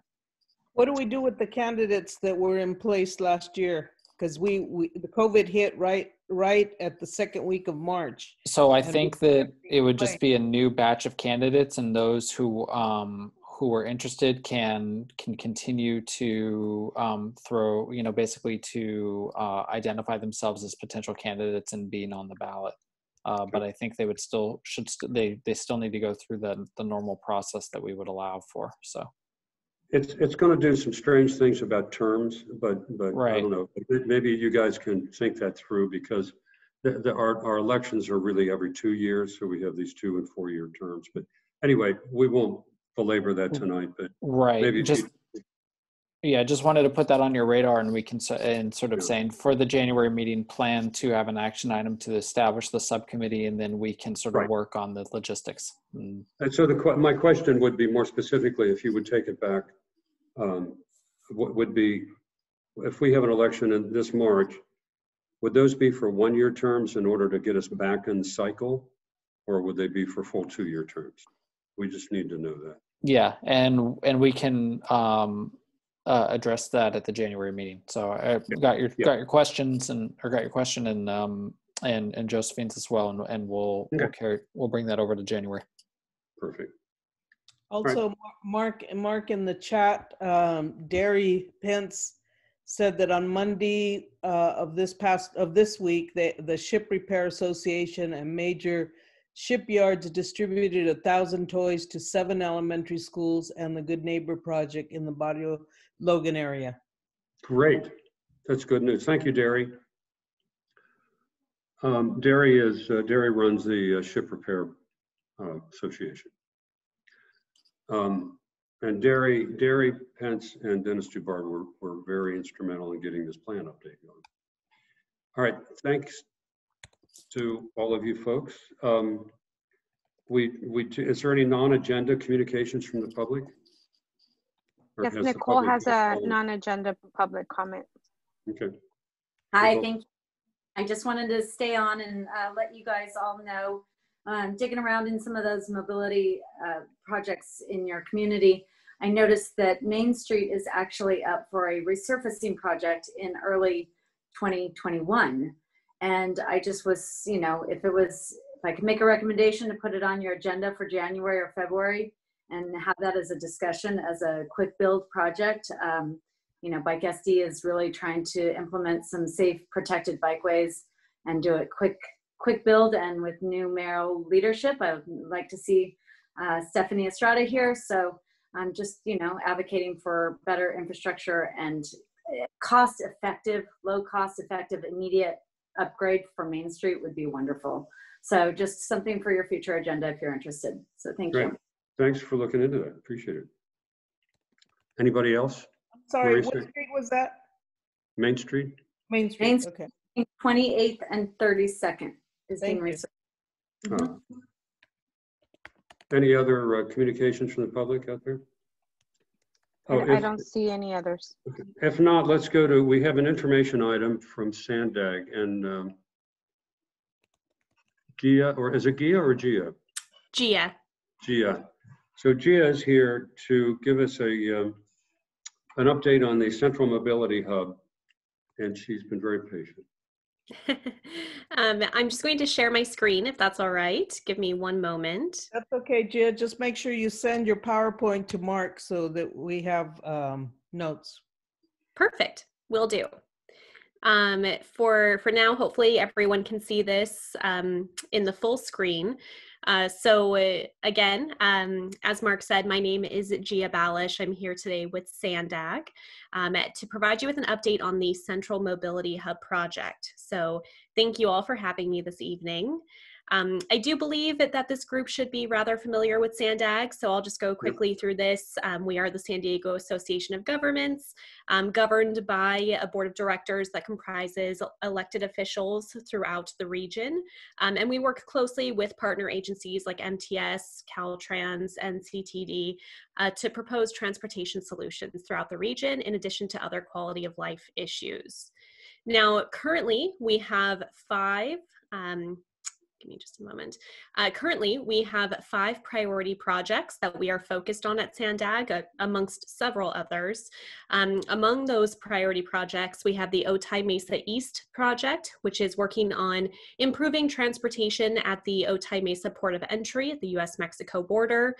We're also working to stabilize the Del Mar Bluffs, which are part of the Low Sand Corridor, so stabilizing those bluffs to ensure safe passage for passenger and freight trains. The Midcoast Trolley project has been ongoing for a few years now. This is an extension of the Trolley Blue Line, and that should wrap up in late 2021.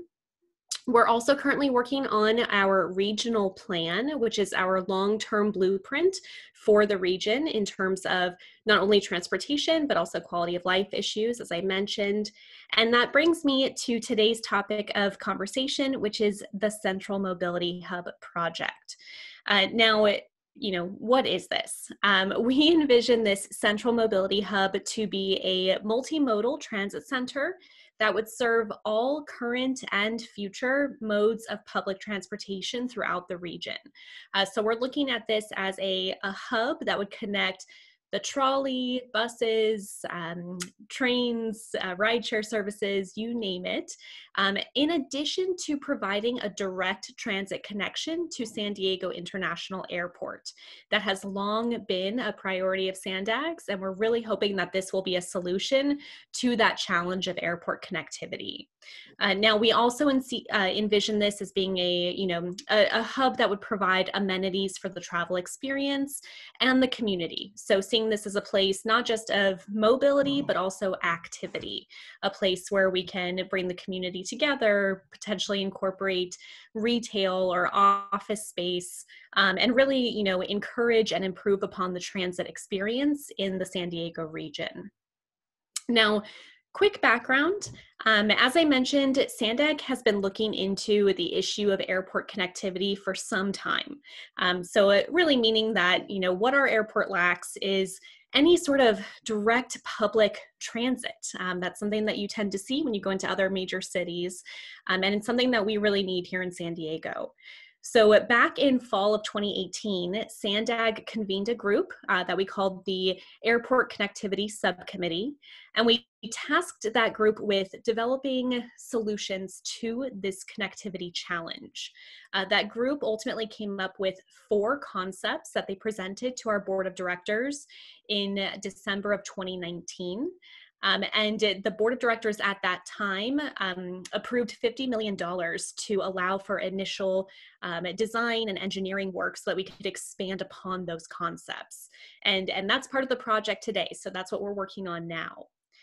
Now, while that was going on, we also began working with the Navy in their Navy Old Town Campus Revitalization Project. And I'll tell you a bit more about that later and how it fits into this project. And as of March 2020, we have also signed a memorandum of understanding with City of San Diego, the Airport Authority, and the Port of San Diego to ensure collaboration as we work on developing a solution, again, for airport connectivity. So working together and really ensuring cooperation as we work through this. Now, I mentioned that the Airport Connectivity Subcommittee came up with 4 concepts. I'm going to go over those briefly. The first 2 concepts you can see here, they proposed a central mobility hub at the Navy Old Town campus. So that campus, if you're not familiar with it, is the home of NAVWAR, or what used to be SPAWAR. So in these concepts, you can see that it was proposed to build the central mobility hub at that site and to include a direct connection to the airport from that hub. So in the first concept, the proposed connection to the airport would be a tunnel. In the second, it would be an above ground automated people mover. So similar to a monorail, as was mentioned earlier in today's meeting. Now, the third concept also looked at a central mobility hub with an above ground people mover to the airport, but at a different site. This is actually a site that we call the Intermodal Transportation Center, and it is a 13-acre site that SANDAG has explored in the past for transit center purposes, and it is located just south of Washington Street, in between Interstate 5 and Pacific Highway. So very close to the airport, right on the edge of it, actually. And then the fourth solution or concept that was developed was an extension of the current trolley system. So therefore, foregoing any sort of central mobility hub concept. Now, as I mentioned, 2 of these concepts do include the Navy Old Town campus, and we are working with the Navy in their project to redevelop this site. So ultimately, what the Navy is working on is a separate project, but SANDAG has partnered with the Navy to work together to explore opportunities for how they can redevelop that site. It's a 70-acre parcel of land central to San Diego. It affords a lot of opportunity, and it's currently, you know, a really underutilized space. Most importantly, arguably, is that the Navy needs new facilities for NAVWAR. Right now, the facilities are outdated. They work in old World War II airline hangars, so they really need something much more modern to help them serve their purpose. So we're working with them to see how they can revitalize this site to potentially bring in additional development like housing, office space, recreation areas, and the like. Now, through that process, they are conducting an environmental review in accordance with NEPA. And through that review process, they're actually considering 5 alternatives for redeveloping their site, 2 of which would include a transit center. And we at SANDAG envision that transit center as the central mobility hub that I've been speaking about. So again, those are 2 of the 5 alternatives that the Navy is considering through their environmental process. They're looking to release their draft environmental impact statement in early 2021. So keep an eye out for that. You can learn more at their project website, which is navwar-revitalization.com. And again, SANDAG will continue to work with them throughout this process. Now, there's also another effort currently underway, as though this wasn't, you know, confusing enough. SANDAG is currently working on what are known as comprehensive multimodal corridor plans. These are plans that develop transportation solutions for heavily trafficked corridors in the region. And we do these every few years or so. They're recommended by the California Transportation Commission, excuse me, so that we can be more competitive when it comes to seeking out different types of funding for our projects. So this is something we'll be working on over the next 5 years, actually.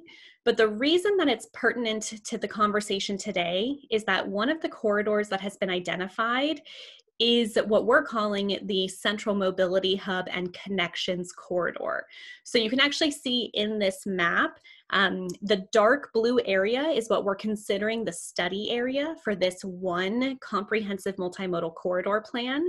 And the areas in the lighter blue are considered areas of influence. And you can see part of Barrio Logan is actually included in that area of influence. So through this CMCP process, what our team will be doing is looking at ways that we can improve transportation, reduce greenhouse gases, reduce vehicle miles traveled, and improve micro-mobility throughout the area. So making this space more bikeable, more walkable, and in doing so, we hope that the Central Mobility Hub will be a way to make that possible. So what we're going to be doing through these plans is further exploring those concepts I showed you earlier, but also looking at how the roadways would be impacted and really all of the changes we might need to make in this study area to not only make the Central Mobility Hub a reality, but also make sure that this entire area is really improved in terms of transportation and overall livability.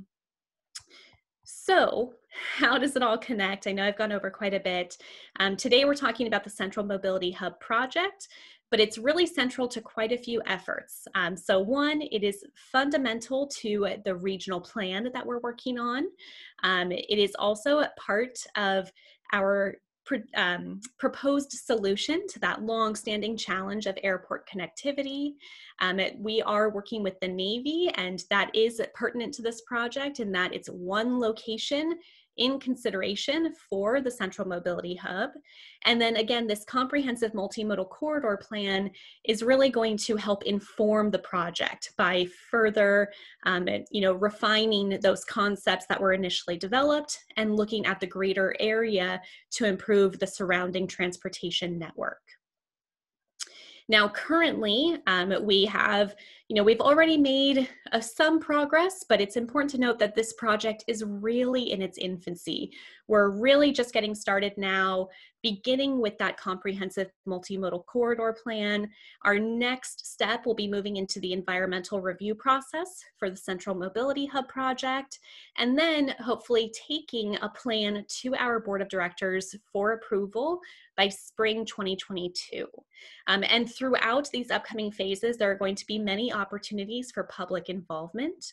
The first, of course, being, or not the first necessarily, but a significant part of that process will be the environmental review for the Central Mobility Hub. We expect that that will begin in spring of 2021.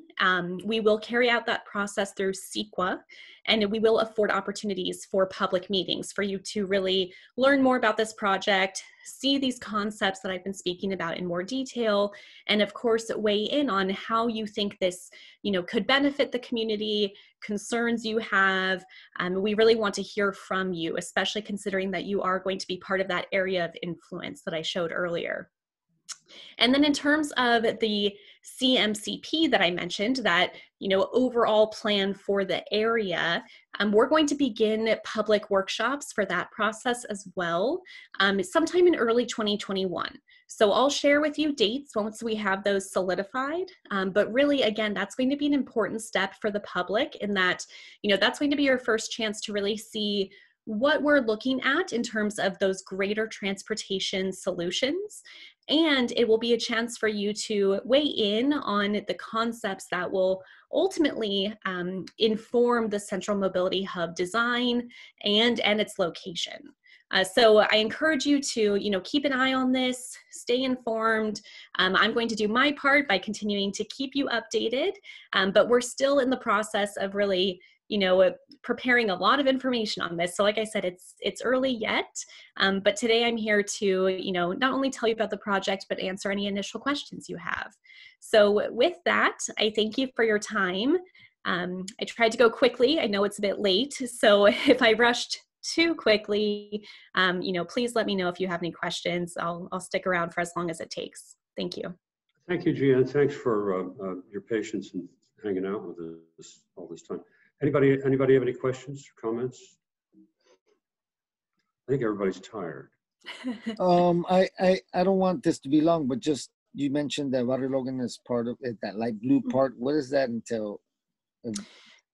Right. So that's a great question. So with that comprehensive multimodal corridor plan that I mentioned, the darker blue area, the study area, that's where they're really going to be focused on developing, changes to the area to improve transportation. So that could be roadway changes. It could be improvements to the micro mobility network. So again, bike access, pedestrian access.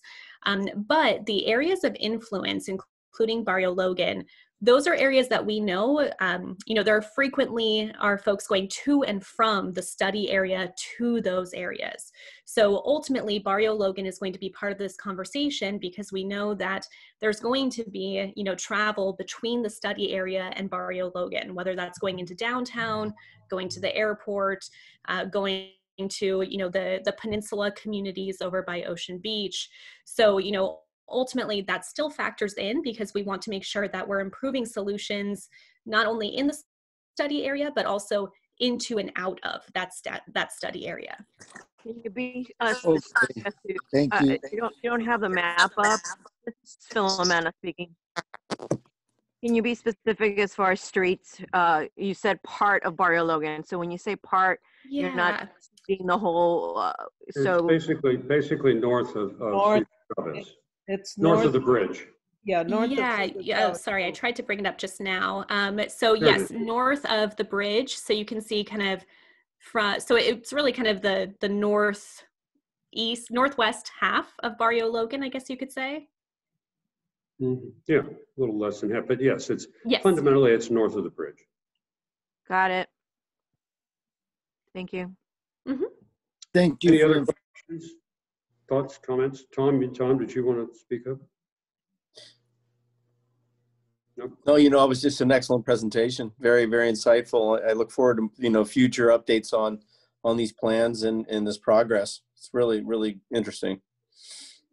Great. Thank you. Yeah, I think so too. And I think I'm familiar with the project, and I know it's got a wonderful potential to make an impact on San Diego. All right, folks. Gia, thank you very much. Thank you for having me. Gia, don't forget to send your PowerPoint to Mark so he can send it to me. I will. Thank you for the reminder. The next item on our agenda are reports and discussion from the planning group board. Does anybody have any burning issues other than going to get a drink and dinner?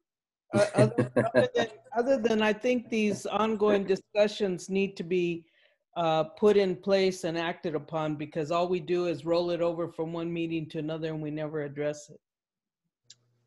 I think in the new year, I think there should be some subcommittees, because some of the members of the old subcommittees have left or are no longer on the board. So I think that should be addressed next meeting.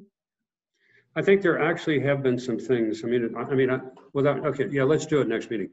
I think there are things going on with the noise. There's things going on with the paper street, the traffic signals. There's stuff happening. But I just think that the subcommittees need to be reestablished because people have left. I think that's probably true. Well, let's work on that. We need some house cleaning, a little bit of house cleaning. Yeah, we do. Michael Prince. Yeah, we can. One quick thing, Michael Prince. One of the things that we talk about a lot is stormwater, and you saw the diagram from Vicky Estrada about how we sit at the very apex of a bunch of watersheds. Right. But those of us that are down here will tell you when there's a rain, the streets are flooded, and I mean it's serious. Yeah. There's no storm drains. So I don't know if that should show itself in the. I don't know if it does already, but in the community plan. So the short answer is we'll put a pin in it and talk about it, and we can address it. Yeah. I'll make another note. We have general plan policy. I believe there's community plan policy in 2013, but whatever needs to be focused, we could address that as well. And then we also have a master stormwater permit that we're looking to implement. But point taken, we will. I'll have it a pin as for a January meeting or February. So. Yeah. At the first sign of rain, the streets start to flood. I mean, it's. Yeah. Okay. Any other comments, questions from anybody? I say adjourn. Yes, 2020. Okay. That's With it. that, let's all have a wonderful holiday. I think Happy Dave, New Year. sorry, one Stay second. I think healthy Dave's on and mute. celebrate. I saw him talking though. Dave Dewey was on. Dave, you're talking, but you're muted. Dave. Dave, we can't hear you. Oh, there we go. Dave. There you go. No, we still can't hear you, Dave. Well, I'm just the There same you go. thing. Yes. Can you hear me now? Camera. Yes. Okay. I know the committee doesn't support me in all of this, but all I want is the community commercial zone item B to permit housing. And I'm not going to give up on this because right now, I don't know the rest of you, but I think everything is upside down. And maybe it's because I'm a home caregiver for my wife with Alzheimer's, but I work 5.5 days a week. I got over 50 years of experience in business, and I've never seen anything like this. So I've never seen such the worst commercial market, the worst office market, yet you want to put community commercial zone on my block. And I really am sad about that because you can go, anybody want a free commercial zone, you know, as far as a little shopping center, all you have to do is go ask anybody that owns one. You can take over the payments and you can get one for free. So anyway, I'm still barking away at not to go so fast on this new plan until things get to normal. And I appreciate you listening, and have a great Christmas. Thank you, Dave. Thank you, David. All right, everybody. I'm going to adjourn the meeting. Yay! The meeting is adjourned. Thank you. And goodbye 2020. Welcome 2020. Merry Christmas, happy holidays, and Merry see you. Christmas, everybody. Merry Christmas. Yeah, guys. Be Happy safe birthday. out there. Be safe. New Year, man. everybody. Thank you all. Stay well. Thank you all. Cheers. Thank you, Michael. Yeah, thank you very much. I'll Good reach night. out to you regarding the recording and Yes. all that stuff. And I'll thank you send for over your once input. it finishes downloading. I'll send over the Yeah, no- portion that I do have. Yeah, no Okay. rush. So Okay. I'll edit Buenas out noches, my pues. Nobody's on. All right. Bye, guys. Thank you. See ya. Bye. Thanks.